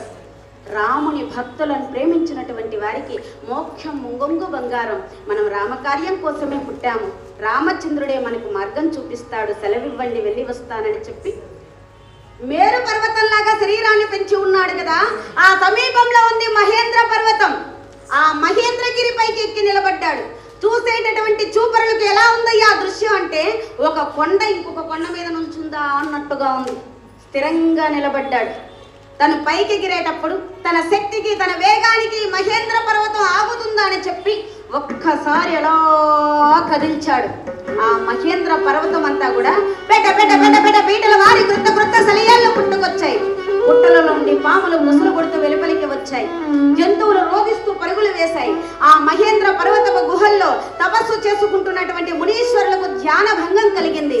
ఎందుకు ఈ విధంగా జరిగిందా అని చెప్పి దివ్య దృష్టితో చూసి జరిగిన విషయమంతా కూడా తెలుసుకుని హనుమానికి విజయం కలుగుగాక, హనుమానికి విజయం కలుగుగాక అని ఆశీస్సులు అందిస్తూ ఉంటే ఆంజనేయ స్వామి వారు స్థిరంగా నిలబడ్డారు. దక్షిణ దిశను పరికించి సముద్రమును దాట నిశ్చయించి మనోబుద్ధులు కేంద్రీకరించి పిడికిళ్ళు బిగించి మేను వంచి కుప్పించి హుంకరించి హుమ్మని పైకి ఎగిరాడు. తతో రావణ నీతాయాః సీతాయాః శత్రుకర్షణః ఏస పదమన్వేష్టం చారణాచరితే పరిహి. తిన్నగా దక్షిణ దిక్కులో రామ బాణంలాగా దూసుకు వెళ్ళిపోతూ ఉన్నాడు. పైనుండి దేవతలు చూశారు. ఆంజనేయ స్వామి వారి కార్య సామర్థ్యతను పరీక్షించమని చెప్పి సురస అనేటువంటి నాగమాతను పంపించారు. ఆమె కోరినట్లుగా ఆంజనేయ స్వామి వారు ఆమె నోటిలో ప్రవేశించి వెలుపలికి వచ్చాడు. మైనాకుడు అనేటువంటి పర్వతరాజు ఆతిథ్యం ఇవ్వడానికి అడ్డుగా రాగా వాని విశ్వాసానికి మెచ్చుకొని చేతితో అలా స్పృశించాడంతే. విశ్రాంతి నేను తీసుకోలేను రామకార్యం నెరవేర్చేంత వరకు అని చెప్పి సింహిక అనేటువంటి ఛాయాగ్రాహిని వధించి క్రమక్రమంగా చిన్న రూపాన్ని ధరిస్తూ లంకా పట్టణ సమీపంలో ఉన్నటువంటి లంబ పర్వత శిఖరం మీద కాలు మోపాడు ఆంజనేయ స్వామి వారు. జయ ఆంజనేయ వరద గోవింద. అక్కడ నుంచి లంకా పట్టణం చాలా స్పష్టంగా కనపడుతుంది. 60 యోజన విస్తీర్ణం, 100 యోజనం ఉన్నతం, అష్టద్వార పురీ లంకా సప్త ప్రాకార శోభితం, త్రికోణ కందం చైరా నవకోటి శివాలయం, చాతుర్లక్షంతు వీధీనాం రావణేన సురక్షితం. 60 యోజనాల వైశాల్యము, 100 యోజనాల ఎత్తు, 7 ప్రాకారాలు, 8 ద్వారాలు, అన్ని వైపుల అగట్టలు, 9 కోట్ల శివాలయాలతో, 4 లక్షల వీధులతో, 10 లక్షల బురుజులతో, ఆకాశం అంటే సౌదాలతో, రావణుని వజ్రబాహు పంజరంలో రక్షింపబడుతున్నటువంటి లంకా పట్టణం స్పష్టంగా కనపడుతుంది. ఇంకొంచెం పైకి ఎగిరి చూశాడు. ఇక్కడ హరికథా జగద్గురువులైనటువంటి శ్రీమద్ అజ్జాడ ఆదిభట్ల నారాయణదాసు గారు ఆ లంకా పట్టణాన్ని ఎంతో అద్భుతంగా వర్ణించి ఉన్నారు. ఉదయ శిఖరి శిఖరంబుల వలె ప్రసారితారుణ ప్రభా దేదీప్యమానంబులకు జాంబూనద స్థగిత నానా రత్న విచిత్ర సౌధాగ్రంబులను సముద్ర ధ్వని నొక్కింతయున్ వినబడనేక రోదసీ కుహరంబు భేదిల దేవలంబులన్ నగరులను రోగు సంధ్యా సమయ సూచిక ఘన సుశిరా నద్ద వాద్య ఘోషా విశేషంబులను వివిధ పశువప హోమ గంధిల ధూమావృత సకల దశ దిశావకాశంబును నిఖిల సముద్ర తీర దేశంబుల వాణిజ్యమునకై రాకపోకలు సల్పుచు యంత్ర బలముచే శరవేగమును తిరస్కరించు నానావిధ నౌకల నొప్పారు బహుయోజనాయుత పయోధి పరికా వలయంబును అపూర్వ రచనా ప్రకల్పిత క్రీడా పర్వత సరోవరోద్యాన కృత్రిమ సరిజ్జల యంత్రంబులను 10 లక్షల బురుజులతో 10 సహస్ర వజ్ర ప్రాకారంబులను వేడిమి చూపని సూర్యకిరణంబులన సర్వవస్తు ప్రకాశకంబులకు విద్యుత్ దీపములను అలంకరింపబడిన సమస్త వీధులను బహువిధ శిల్పశాలల గుర్తు తెలుపుచు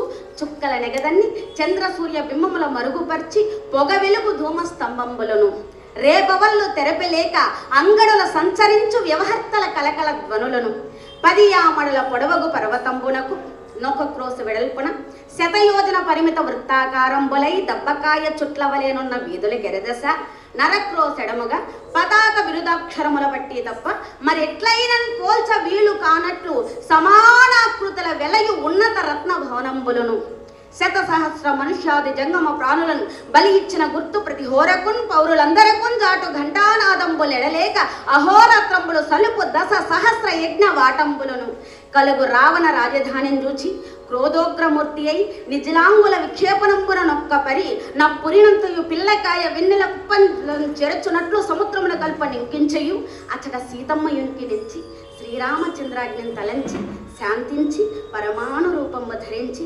సింహద్వారంబు సొత్తి ఆ కోట కావలి శక్తియగలంటిని బ్రహ్మేంద్రాది దేవతలకైన అలంఘ్యంబగు తన సామర్థ్యంబను తృణీకరించి లోనికేగు ఆ మహావీరునకు ఎలుగెత్తి ఇట్లనియే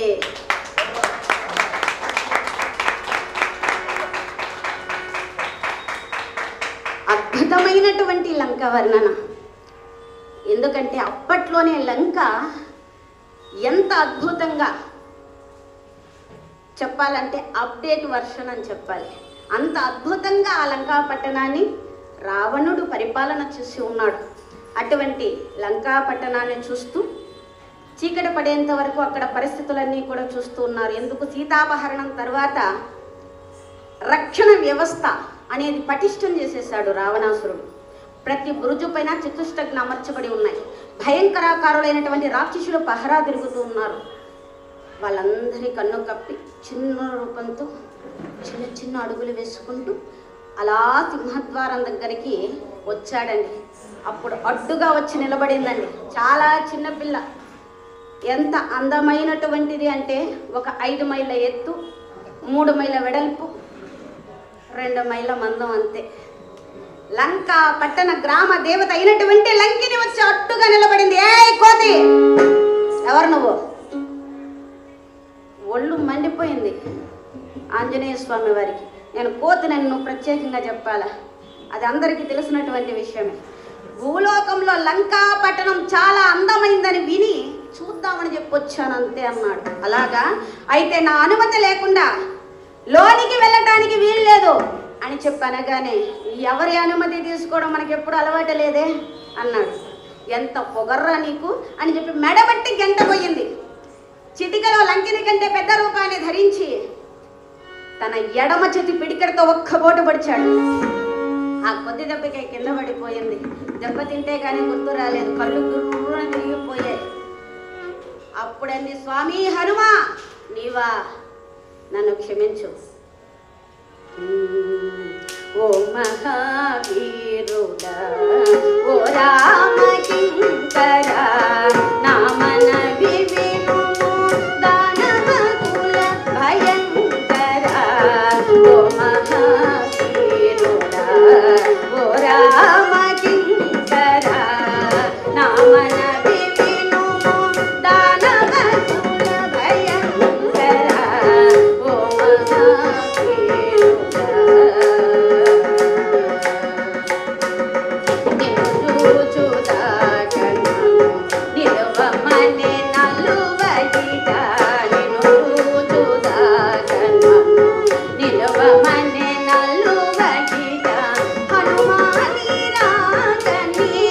అసురపూరి పొలయునట కరుణతో తెలవిమ్ము కలుగుని కున్మేలు, కరుణతో తెలవిమ్ము కలుగుని కున్మేలు త్వరగని గగపడు దాశరథి ఇల్లాలు. ఓ మహావీరు ఓ రామకింకరా నా మనవి వినుము దానవకుల భయంకరా. ఓ మహావీరుడా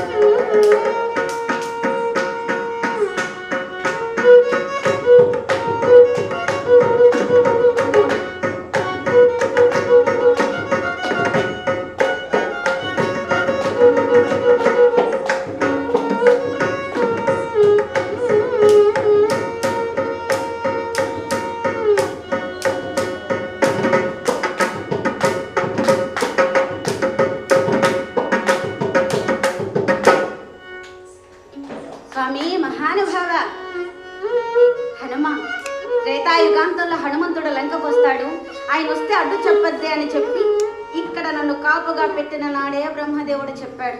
మిమ్మల్ని గుర్తించలేక మీ ఆగ్రహానికి గురయ్యాను, నన్ను మన్నించండి. లంకలో సీతమ్మ ఉంది, నాకు సెలవిస్తే వెళ్ళిపోతానంది. అలాగే అన్నాడు, నమస్కారం పెట్టి వెళ్ళిపోయింది. ఇక్కడ చూడండి, ఏదో ఇంటికి రక్షణగా ఉంటారని చెప్పి కాపలా వారిని పెట్టుకుంటారు, వాచ్మ్యాన్. దొంగతనానికి వస్తాడు దొంగ. ఈ కాపలా ఉండేవాడు, దొంగతనానికి వచ్చినటువంటి దొంగ, ఇద్దరు ఒక్కటైపోయారు అనుకోండి, యజమాని పరిస్థితి ఏం కావాలి? ఇక్కడ రావణాసురుడి పరిస్థితి అదే. కాపుగా పెట్టుకున్నటువంటి లంకిని నమస్కారం పెట్టి లంకా పట్టణాన్ని అప్పగించేసేసి వెళ్ళిపోయింది. లంకిని వెళ్ళిపోయిన తర్వాత ఆంజనేయ స్వామి వారు లంకా పట్టణ గోడ ఎక్కి ఎడమ కాలు ముందుంచి దూకాడు లంకలో. ఇదేమిటండి, ఎందుకు ఈ కష్టం? అప్పగిచ్చేసి వెళ్ళిపోయింది కదా, హాయిగా సింహ మార్గం గుండా వెళ్లకుండా గోడెక్కి దూకడం ఎందుకు అంటే, అద్వారేణ రిపోహగేహం ప్రవేష్టవ్యం ద్వారేణ సుహృతాను రచేత్ అంటారు. మిత్రుడి ఇంటికి దొడ్డిదారిలో ఎప్పుడు వెళ్ళకూడదు, చాలా దగ్గర దారి కదా వెళ్ళిపోవచ్చు అని చెప్పి వెళ్ళారనుకోండి, చక్కగా దారి ఉండగా ఈవిడ దొడ్డిదారిలో ఎందుకు వస్తున్నాడు అని చెప్పి లేని పోని అనుమానాలు వచ్చి ఆ స్నేహం చెడిపోతుంది. అలాగే శత్రువు ఇంటికి సింహ మార్గం గుండా ఎప్పుడు వెళ్ళకూడదు. ఆ కారణం చేత రావణుడు శత్రువు గనక గోడ ఎక్కి రావణుడు నాశనం కావాలని రావణుడి నెత్తి మీద వెత్తినట్టుగా ముందుగా ఎడమకాలు పెట్టాడు లంకలో. సీతమ్మ కోసం అన్వేషిస్తున్నాడు. సూర్యులు నిలిచిన సుందర గృహాలు, రథశాలలు, అశ్వశాలలు, గోశాలలు, నాట్యశాలలు అన్నీ కూడా అన్వేషించాడు, ఎక్కడా కనిపించలేదు. రెండవ ప్రాకారంలో ప్రవేశించాడు, అక్కడున్న రాక్షస భటుల ఇళ్ళన్నీ కూడా వెతికాడు, ఎక్కడా కనపడలేదు. మూడవ ప్రాకారంలో ప్రవేశించాడు, చూత భవనాలు, పేటలు, కోటలు, పెరుళ్ళు వెతికాడు, ఎక్కడా కనపడలేదు. నాలుగవ ప్రాకారంలో ప్రవేశించాడు, బందెల దొడ్లు, కారాగృహములు, చలివేంద్రములు వెతికాడు, ఎక్కడా కనపడలేదు. 7 ప్రాకారాలు దాటి కానీ అంతఃపురంలోకి వెళ్ళలేడు.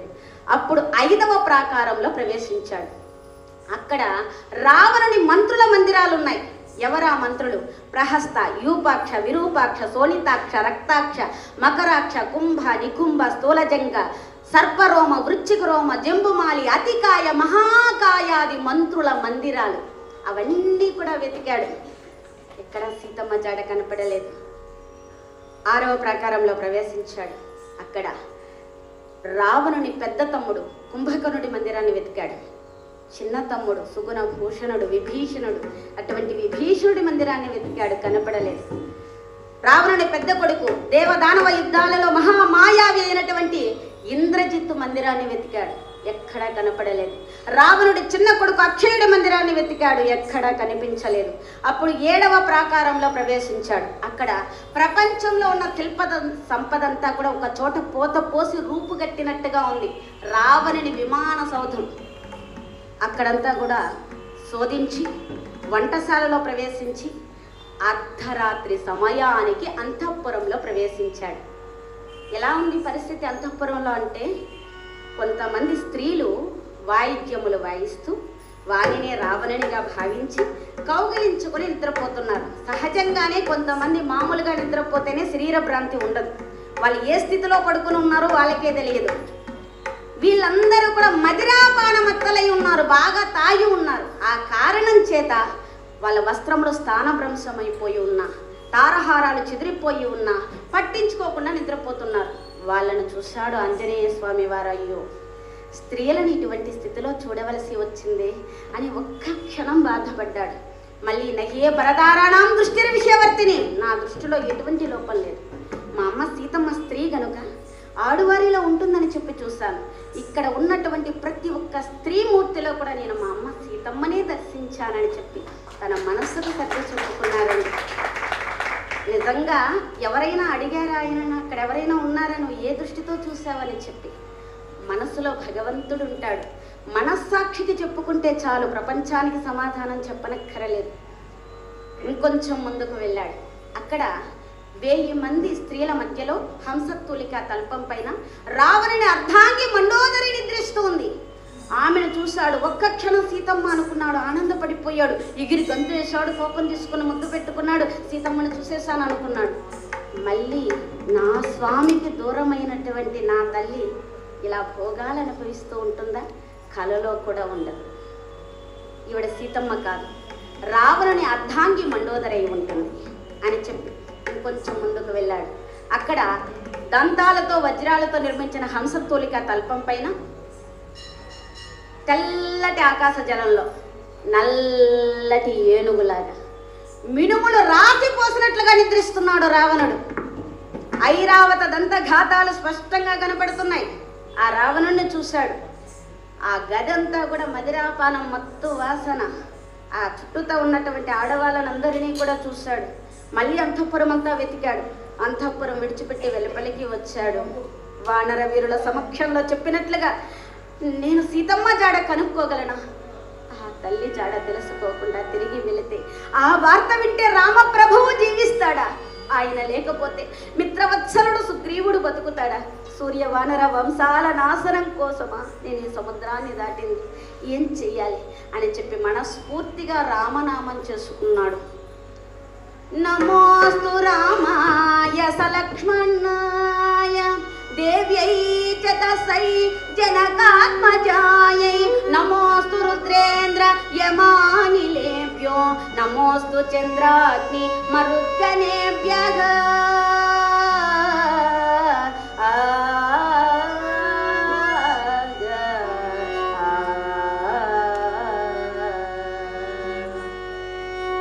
అంటూ ఎప్పుడైతే అలా ఆత్మ సాక్షాత్కార మంత్రాన్ని జపించి కళ్ళు తెరిచాడో ఎదురుగా ఉంది అశోకవనం. నశోకం అశోకం. ఎలా ఉంది అశోకవనం? మాతులుంగ లవంగ లుంగ చూత కేతకి భల్లాత కామ్రాతక సరళ పనస ఖర్జూర కదలి కపిత్త కాంచన కందరాల శ్రీష అశోక బాలాస నాగ చంపక శతపత్ర మరొక వల్లిక మతల్లికాది నిరంతర వసంత సమయ సౌభాగ్య సంపదంకురితమైనటువంటి ఆ అశోకవనంలో ప్రవేశించాడు. సరోవరాల గట్ల మీద, దిగుడు బావల చెంత, లతారి కుంజములలో, క్రీడాప్రవత గుహలలో వెతికాడు. ఎక్కడ సీతమ్మ జాడ కనపడలేదు. అప్పుడు ఒక చెరువు గట్టున ఉన్నటువంటి ఒక పెద్ద అశోక వృక్షం పైకెక్కి 4 దిక్కులు చూశాడు. ఎదురుగా ఒక చోట రత్నాలతో పగడాలతో నిర్మించినటువంటి కైలాస పర్వత శిఖరం లాంటి ప్రాంతం కనపడింది. ఈ ఒక్క ప్రదేశం తప్ప సమస్త లంకాపట్టణం వెతికాను. ఇందు దప్ప సమస్త లంకా విపము సోదించి చూచిరి. ఇందు దప్ప సమస్త లంకా విపము సోదించి చూచిరి. ఇందు దప్ప సమస్త లంకా సందు కొందుల కింది మీదుల సందు కొందుల కింది మీదుల సకలము సోదించి చూచిరి. ఇందు సమస్త లంకా విపము సోదించి చూచిరి. సీతయిచ్చటలేని ఎడల చిచ్చు వేటెదలంక సీతయిచ్చటలేని ఎడల చిచ్చు వేటెదలంక కోదరించిన దుష్టతనుజుల కోదరించిన దుష్టతనుజుల గోద్రోలెదయముని చంద్రరు. ఇందు దప్ప సమస్త లంకా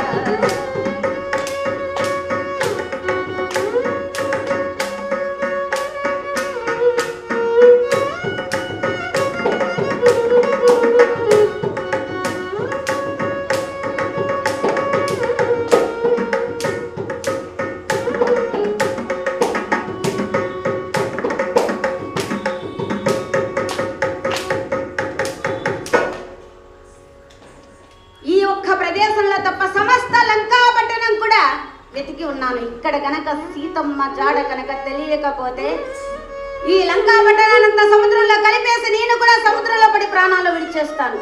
అయినా నాకు ఇచ్చిగానే సీతమ్మ లేకపోవడం ఏమిటి? నా అన్వేషణలోనే లోపం. రామదాసులకు అసాధ్యం లేదు అన్నమాట సత్యమైతే, నేను మనోవాక్కాయ కర్మలో రామదాసున్నైతే ఆ తల్లి నాకు దర్శనమిచ్చి తీరుతుంది అని చెప్పి ఒక్కసారి కళ్ళు తెరిచి అలా పరికించాడు. ఆయన కన్నులకి ఏం గోచరించిందంటే, హా రామ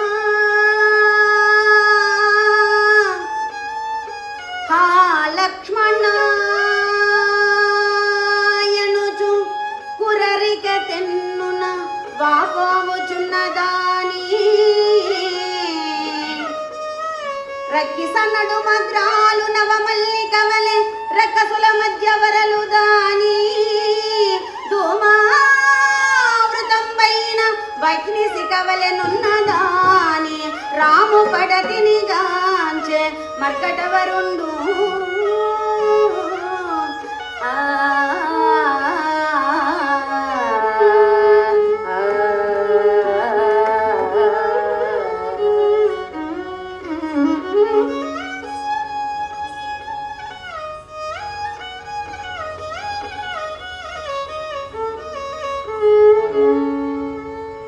స్థానము బాసి పడిపోయినటువంటి అరుంధతి తారలాగా, సింహాల మంద మధ్య చిక్కినటువంటి గోమాతలాగా, పాపాత్మల మధ్య పుణ్యశీలుడిలాగా, రక్కిస పొదల మధ్య మల్లె తీగలాగా, హా రామ హా లక్ష్మణ అని విలపిస్తున్నటువంటి జగన్మాత భూజాత సీతామాత ఆంజనేయ స్వామి వారికి దర్శనమిచ్చింది. అమ్మా ఇక్కడున్నవ తల్లి, అవనిలో ధర్మము నిల్ప అవతరించిన ఆది దంపతులు ఇట్లా న్యోన్య విరహ తాపమున త్రాగుచుంటిరా తల్లిదండ్రులారా ఓ జానకి రాములారా మీరు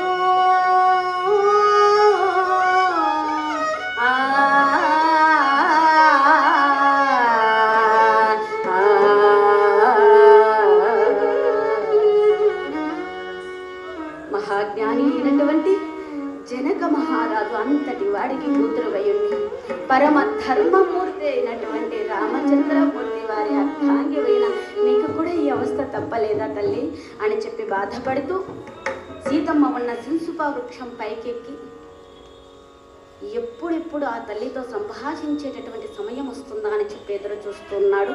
అప్పుడు తెల్లవారు జాము అయ్యింది. సడన్గా వేద విదుషులైనటువంటి బ్రహ్మ రాక్షసుల సంధ్యా వందనాది క్రియాకలాపాలకు మేల్కొన్నాడు రావణాసురుడు. 1000 మంది రాక్షస స్త్రీలు మంగళ కలశాల తీసుకుని ముందు నడుస్తూ ఉండగా వైభవంగా వస్తున్నాడు.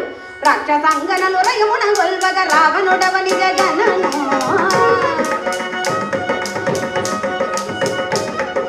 రాక్షసాంగనలు రయమున గొల్వగా రావణుడవని జగనను దక్షుడకు రాధవదనప్పులు తగనిలు బలి భుజములను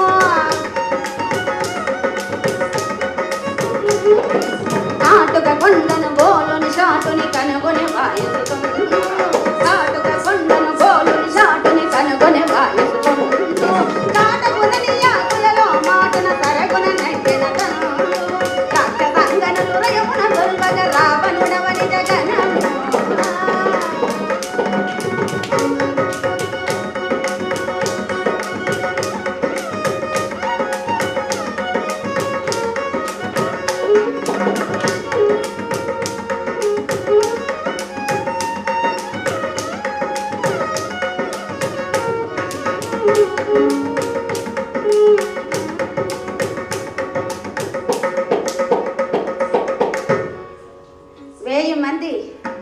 రాక్షస స్త్రీలు మంగళ కలశాల తీసుకొని ముందు నడుస్తూ అలా మార్గాన్ని చూపెడుతూ ఉండగా అనంతమైనటువంటి వైభవంతో వచ్చాడు రావణుడు.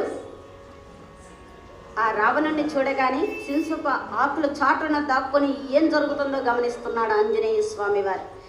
రావణుడు అక్కడికి రాగానే ముడుచుకొని తలదించుకొని కూర్చుంది సీతమ్మ తల్లి. చూశాడు రావణుడు, సీత ఏమిటి పరాయి వాళ్ళను చూసినట్లుగా నన్ను చూసి తలదించుకుంటావేం సీత? ఇంకనైనా నీ దయ రాదేలని మిటారి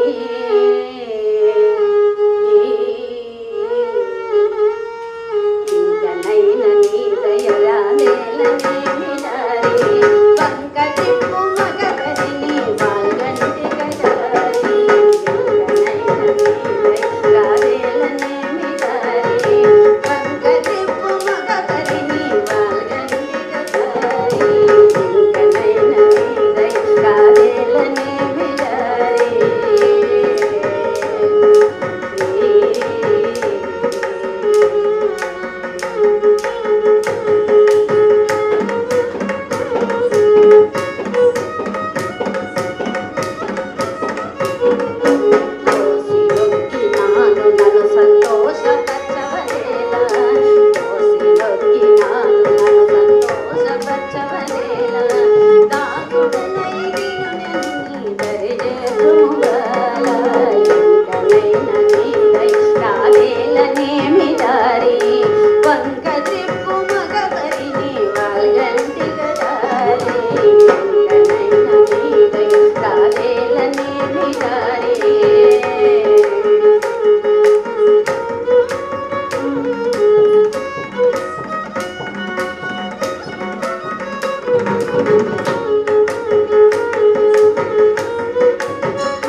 తెలుసుకో, మేము కూడా చాలా ధర్మనిష్ఠులం.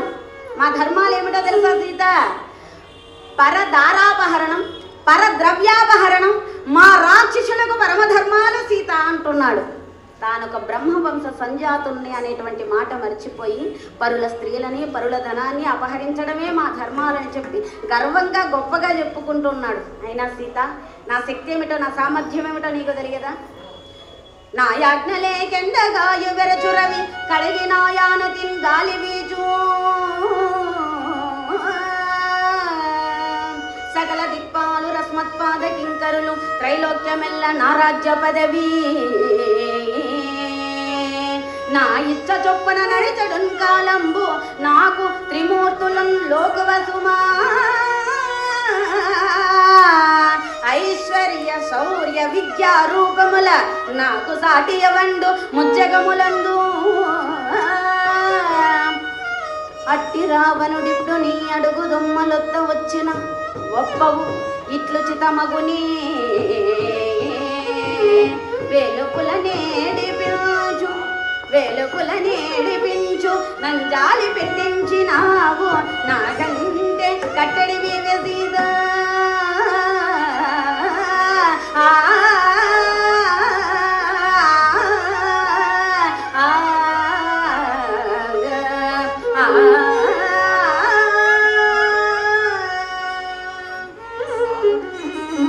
నా యాజ్ఞ లేకపోతే సూర్యుడు ఎండకాయుడు, వరుణుడు వర్షించడు, గాలి వీవదు, అగ్ని ప్రజ్వరిల్లదు.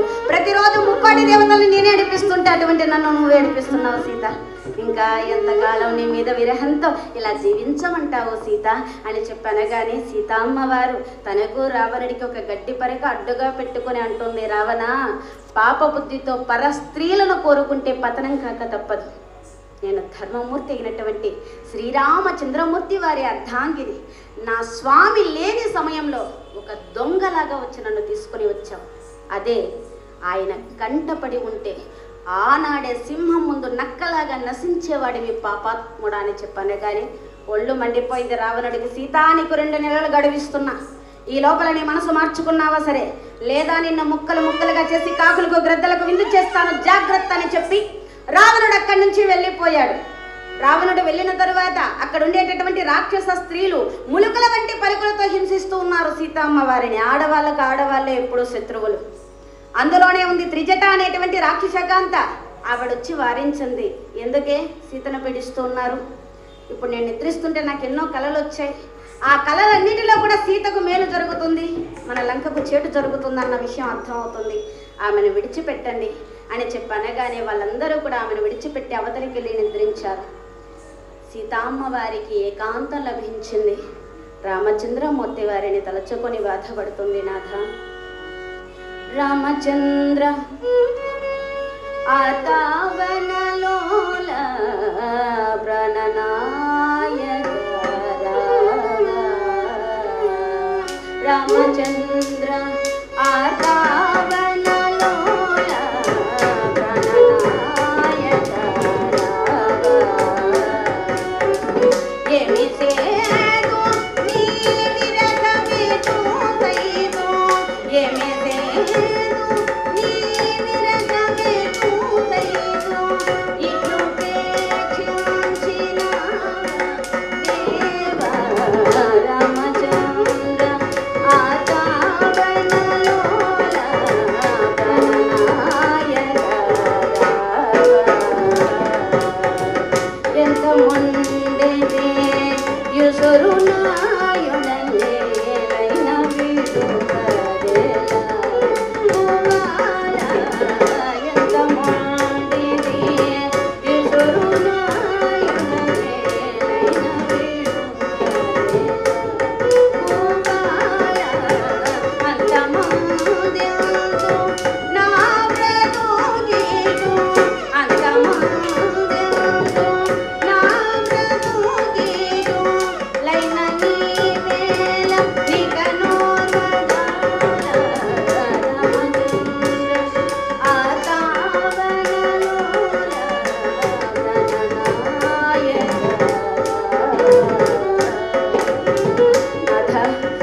జోడిగా ఉన్న మన ఇద్దరిని చూడలేక దుర్విధి విధంగా దూరం చేసిందా? చెంగున దాటి దొంగ బంగారు లేడి ఎందుకు నా కంటబడాలి? పడిందనుకో సకల భువన రక్షాదక్షుడవై కోటి జన్మల తపఫలంగా నాకు భర్తగా లభించినటువంటి మిమ్మల్ని విడిచిపెట్టి పాడులేడిని నేను ఎందుకు కోరాలి స్వామి? కోరాననుకో దానిని తీసుకొని రావడానికి మీరు ఎందుకు వెళ్ళాలి? ఆ సమయంలో మీ పిలుపు ఆ విధంగా నాకు ఎందుకు వినపడాలి? వినపడిందనుకో పరమ సుగుణాకరుడైనటువంటి నా మరది తోడు కూడా నేను ఎందుకు మానుకోవాలి? ఇంత లోపల ఈ రాక్షసుడు ఎందుకు రావాలి? నన్ను తీసుకొని రావాలి, ఈ మూల ఉంచాలి నాథ. ఇంకా ఎదురు చూసేటటువంటి ఓపిక నాకు లేదు. ఇదే కడపి రోజు అని చెప్పి తన వినీల కేశ పాశాన్ని మెడకు ఉరిగా బిగించుకుని ఆత్మహత్యా ప్రయత్నం చేస్తుంది ఆ తల్లి.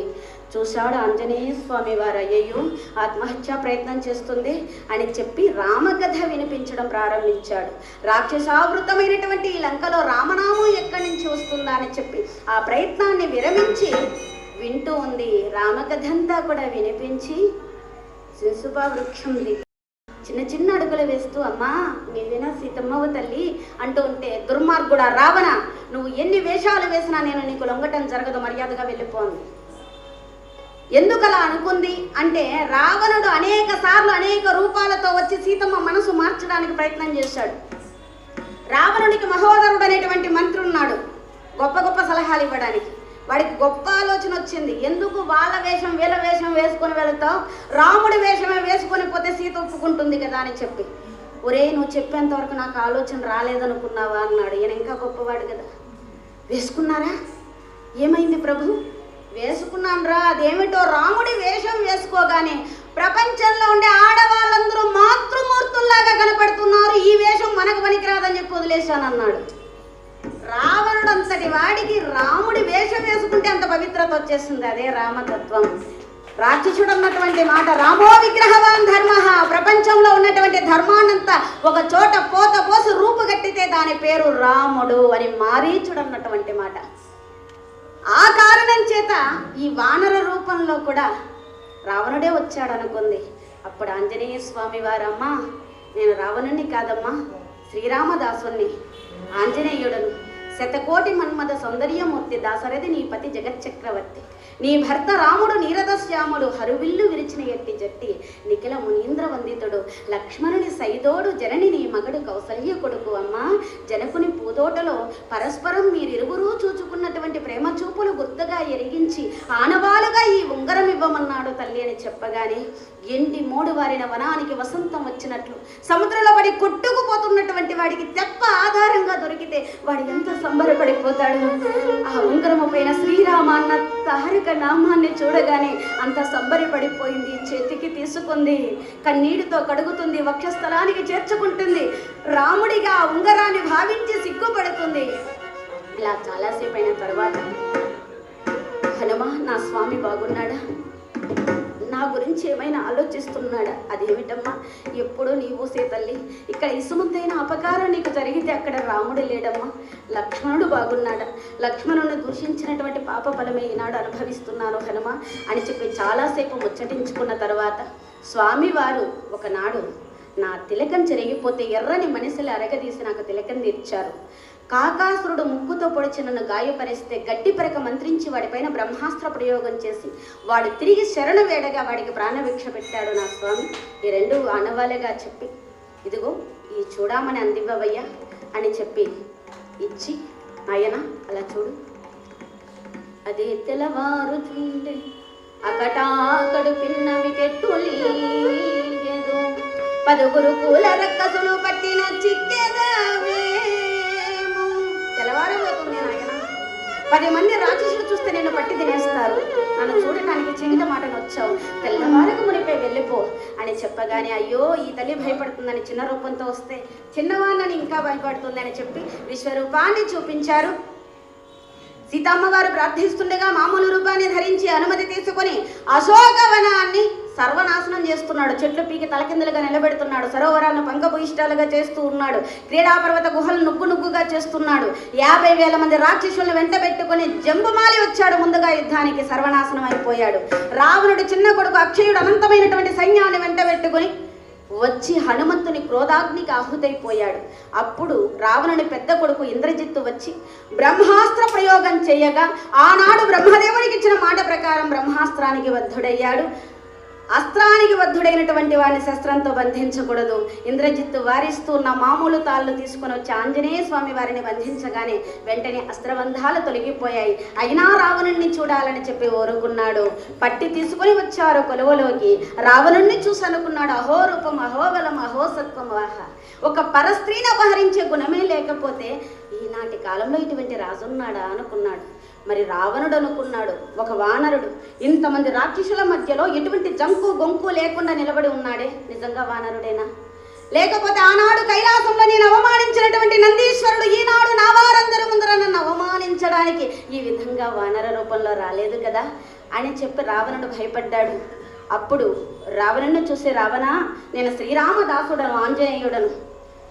మా స్వామి వారి ధర్మపత్ని సీతమ్మ అపహరణం జరిగిందంటే ఆ తల్లి జాడ కోసం వచ్చాను. ఈ పని చేసింది నువ్వా? నీకేం పోయే కాలం వచ్చిందయ్యా? బ్రాహ్మణుడివే, వేదాలు చదువుకున్నావే, పరస్త్రీని అపహరించడం పాపమన్న విషయం తెలియదా? అయినా ప్రకృతి పురుషులు సీతారాములు, వాళ్ళని వేరు చేయడం నీ తరం అవుతుందా? ఇప్పటికే నా బుద్ధి మార్చుకొని సీతమ్మని తీసుకుని వెళ్ళి శ్రీరామచంద్రమూర్తికి అప్పగించి ఆయన పాదాల మీద పడి శరణ వేడు. నువ్వు ఇంత తప్పు చేసినా నా ప్రభువు దయామయుడు నీకు ప్రాణభిక్ష పెట్టేస్తాడన్నాడు. ఒళ్ళు మండిపోయింది రావణుడికి. నా కొలువులోకి వచ్చి నాకే నీతులు చెబుతావా? ఎవరక్కడ ఈ కోతని వధించండి అన్నాడు. వెంటనే విభీషణుడు లేచి, అన్నయ్య, దూతను చంపడం మహాపాపం అనగానే, దూత పైన కోపం వస్తే ముఖ్యమైన అంగం వికలం చేయమని చెప్పి శాస్త్రం చెబుతుంది గనక, కోతికి ముఖ్యమైన అంగం తోక గనక నూనెలో ముంచిన వస్త్రాలు తోకకు చుట్టి లంకంతా ఊరేగించి తోకకు నిప్పు పెట్టండి అన్నారు. ఈ శిక్షకు రావణుడు ఆనందపడ్డాడు, ఆంజనేయ స్వామి వారు ఆనందపడ్డారు. రావణుడే ఆనందం ఏమిటండి, నా కొడుకు అక్షయుని వీడు చంపేశాడు, వీడిని ఊరికే వదలడం లేదు, తోక కాల్చేస్తున్నాను, అవిటివాణ్ణి చేసేస్తున్నాను అని చెప్పి రావణుడు ఆనందం. శిక్ష వేసినటువంటి వాళ్ళకి లోకంలో ఆనందం ఉండటం సహజం, వేయించుకున్న వాళ్ళకి ఏం ఆనందం? రాత్రిపూట వచ్చాను, ఊరంతా చూశాను, సీతమ్మ తల్లి ఉందో లేదో, ఉంటే ఎక్కడుందో అని చూశాను, కానీ ఏ పక్క నుంచి తగలబెడితే ఊరంతా తగలబడుతుందని చూడలేదు. వీళ్ళు ఊరేగిస్తామన్నారు కదా, తీరిగ్గా చూసి తగలబెట్టచ్చులేని ఆయన ఆనందపడ్డాడు. ఇంకా ఆయన వాలం పెంచేస్తూ ఉంటే నూనెలో ఉంచినటువంటి వస్త్రాలన్నీ కూడా చుట్టారు, లంకంతా ఊరేగించారు, తోకకు నిప్పంటించారు. ఎప్పుడైతే తోకకు నిప్పంటించారో ఒక్కసారిగా చిన్న రూపాన్ని ధరించి త్రాళబంధాలు వదిలించుకొని పెద్ద రూపాన్ని ధరించి ఆ లంకను 4 వైపులా తగలబెట్టి సముద్రంలో తోకార్పుకొని అశోకవరంలో సీతమ్మ తల్లిని దర్శించి ఆ తల్లి అనుమతి తీసుకుని సముద్రాన్ని లంఘించి వానర వీరులకు సీతమ్మ క్షేమ వార్త వినిపించారు. మార్గ మధ్యంలో మధువనాన్ని ధ్వంసం చేసి ఆనందంగా బయలుదేరి రామచంద్రమూర్తి వారి దగ్గరికి వచ్చారు.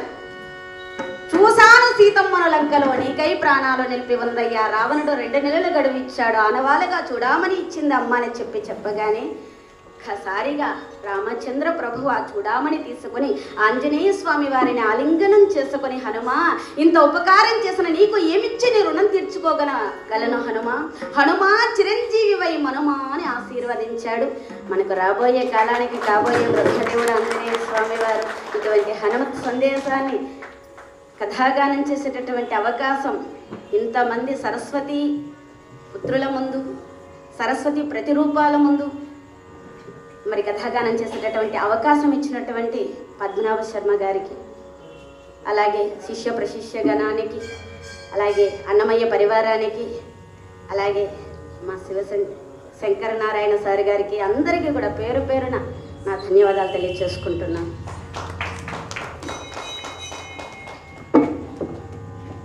వరలక్ష్మి గారు కూడా ధర్మ ప్రచార పరిషత్తులో విద్వాంసులు, హరికథా విద్వాంసులు, వారికి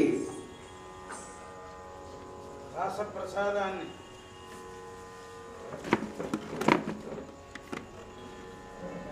శంకరనారాయణ గారిని కోరుతున్నాం. ఇట్లానే మేము పిలిచినప్పుడు వచ్చి దూరం నుంచి వచ్చి మీకు సౌకర్యాన్ని ఏర్పాటు చేయలేకపోయాం. ఎందుకంటే దేవాలయం వాళ్ళ బాధ్యత నీళ్లు తీయించదు, వాళ్ళు నిమ్మక నీరు ఎత్తినట్టు కూర్చున్నారు. ఏం చేయాలి, మనం ప్రైవేటు వాహనాలను మాట్లాడుకొచ్చి తీయిస్తున్నాం. అసలు ఆ నీళ్లు పోసింది వాళ్ళే, అక్కడి నుంచి వచ్చేది 16లతో సత్కరిస్తున్నారు నేతి లక్ష్మీనారాయణ భాగవతుల కుటుంబ సభ్యులు.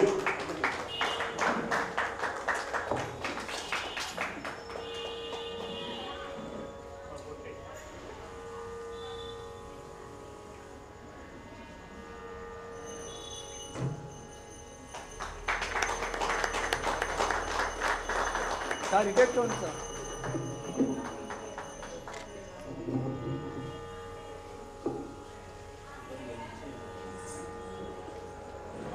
వాయులేన సహకారం అందించింది ధూళిపాల శ్రీనివాస్ గారు, రాయల మోహన్ రావు గారికి కూడా కృతజ్ఞతాభివందనాలు తెలియజేస్తూ ఈరోజు సన్మానించబడుతున్నటువంటి సహకార విద్వాంసులు. ఎందుకంటే హరికథ సహకార విద్వాంసుల యొక్క సహాయం లేకపోతే హరిదాస్ ఏం చేయలేదు. హరిదాసు లేకపోతే కూర్చోండి, హరిదాస్ ఒకవేళ రాకపోతే వాయులీనం వచ్చిన ఆయన వాయులీనం వాయిస్తాడు, మృదంగం సహకారం ఇస్తారు, కాసేపు త్యాగరాజ కీర్తనలో అన్నమయ్యో రామదాసో ఏవో ఒకటి పాడతారు. ఒకవేళ హరిదాస్ వచ్చి పక్క వాయిద్యాలు రాలేదనుకోండి, ఈయన ఊరికే గ్రీన్ రూమ్లో కూర్చోవటమే పొట్టబొట్ట కట్టుకుని. కనుక వాళ్ళు ప్రధానం. అట్లాంటి ప్రధాన ఆచార్యులలో వాయులీనం భాగవతుడు సీతాపతిరావు గారిని వేదికను అలంకరించవలసిందిగా కోరుతున్నాను.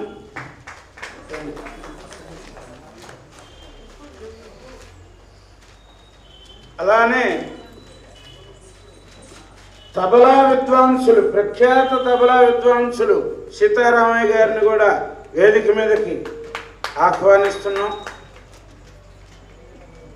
భాగవతుల సీతాపతి గారు వారి తండ్రి గారి వద్దనే విద్యను అభ్యసించారు. తండ్రి గారు కూడా వయలిన్లో ఉన్నతోన్నతమైన విద్వాంసులు. వయలిన్ని వెనక్కి తిప్పి వాయించేవారు. హరికథకి మనం ఇట్లా తీగలు పెట్టి ఇట్టు ఉంటే ఆయన బోర్లించి ఇలా వాయించేవారు. అట్లా కొన్ని వందల కచేరీలు చేసిన మహనీయమూర్తి యొక్క కుమారుడు సీతాపతిరావు గారు ఎల్ఐసిలో పనిచేస్తూ కూడా వాయులీన సంగీతాన్ని వదిలిపెట్ల. తాడేపల్లిగూడెంలో పనిచేస్తూ ఈ సహకార విద్వాంసు హరికథకి వాయించడం ప్రత్యేకత. అది ఒక కొత్త ఆర్ట్ వాయులీన. అట్లాంటి భాగవతుల సీతాపతిరావు గారు ఇవాళ సన్మానం చేసుకుంటున్నాం. ప్రస్తుతం హైదరాబాద్లో ఉంటున్నారు. ఇక తబలా వాయించే సీతారామయ్య గారు ఉన్నారే, ఆయన భీష్మ పితామహ. ఆయనకి 80 సంవత్సరాలు. మేము 5 ఏళ్ళప్పుడు మా నాన్నగారు తిరుపతి బ్రహ్మోత్సవాలకు తీసుకెళ్తే నాకు ఇప్పుడు 61. అంటే 55 ఏళ్ల క్రితమే ఈయన మా నాన్నగారికి తబలా వాయించేవారు. ఆయన వాయించని విద్వాంసులు లేరు అసలు. ఆ తబలా మృదంగం వల్లే ఉంది. అది ఆయన స్పెషల్, సీతారామయ్య గారి స్పెషల్. ఎన్ని హరికథలు వాయించారు. అట్లా వాళ్ళ జీవనాన్ని ఈ కళకి అంకితం చేసుకున్నందుకు చంద్రుడికో నూలు పోగు చందాన బ్రహ్మశ్రీ శంకరనారాయణ గారు, నాగేశ్వరరావు గారు వారిని సత్కరించవలసిందిగా రమ్మంటున్నారు వేదిక మీద. ముందు వాయులీనం వారిని భాగవతుల సీతాపతి గారిని పుష్పమాలతో అలంకృతులను చేయండి. నాగేశ్వరరావు మృదంగ తబలా విద్వాంసులు సీతారామయ్య గారిని కూడా దాస శిష్య ప్రశిష్య సంఘం తరఫున ఇద్దరికీ కూడా నూతన వస్త్రాలతో సత్కరిస్తారు.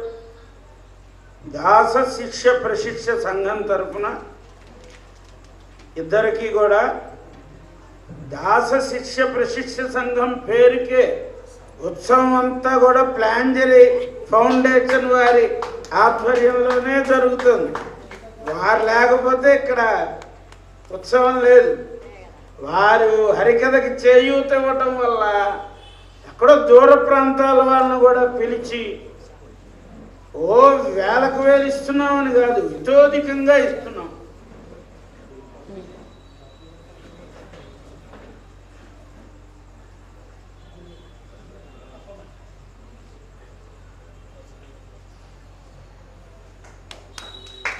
ఒకసారి ఇటే చూడండి, పట్టుకోండి.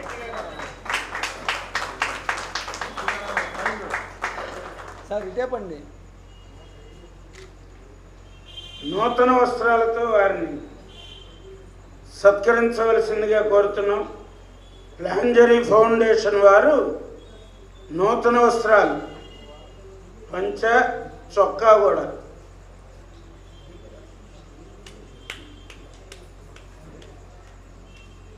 దాస ప్రసాదాన్ని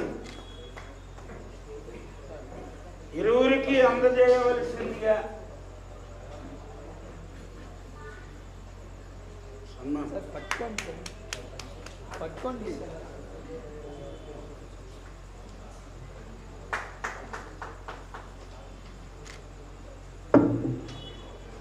భాగవతులు సీతాపతిరావు గారికి వాయులీన విద్వన్మణి అనే బిరుదుతో శ్రీవారి శిష్య ప్రశిష్య సంఘం, అన్నమయ్య పరివారం, ప్లాంజరీ ఫౌండేషన్, నేతి లక్ష్మీనారాయణ భాగవతుల కుటుంబ సభ్యులు కలిపి ఇస్తున్న బిరుదుని మీ అందరూ కూడా కరతాళ ధ్వనుల మధ్య శంకరనారాయణ గారు వారికి అందించారు. అలానే ఆదిభట్ల నారాయణదాస్ శిష్య ప్రశిష్య సంఘం వారు, అన్నమయ్య పరివారం వారు, ప్లాంజరీ ఫౌండేషన్ హైదరాబాద్ వారు, నేతి లక్ష్మీనారాయణ గారి కుటుంబ సభ్యులు సీతారామయ్య గారిని తబలా వాద్య విశారద అనే బిరుదుతో సత్కరిస్తున్నారు. ఇప్పుడు అన్నమయ్య పరివారం వారు, నేతి లక్ష్మీనారాయణ భాగవతుల కుటుంబ సభ్యులు వారిని నూతన వస్త్రాలతో సత్కరిస్తారు.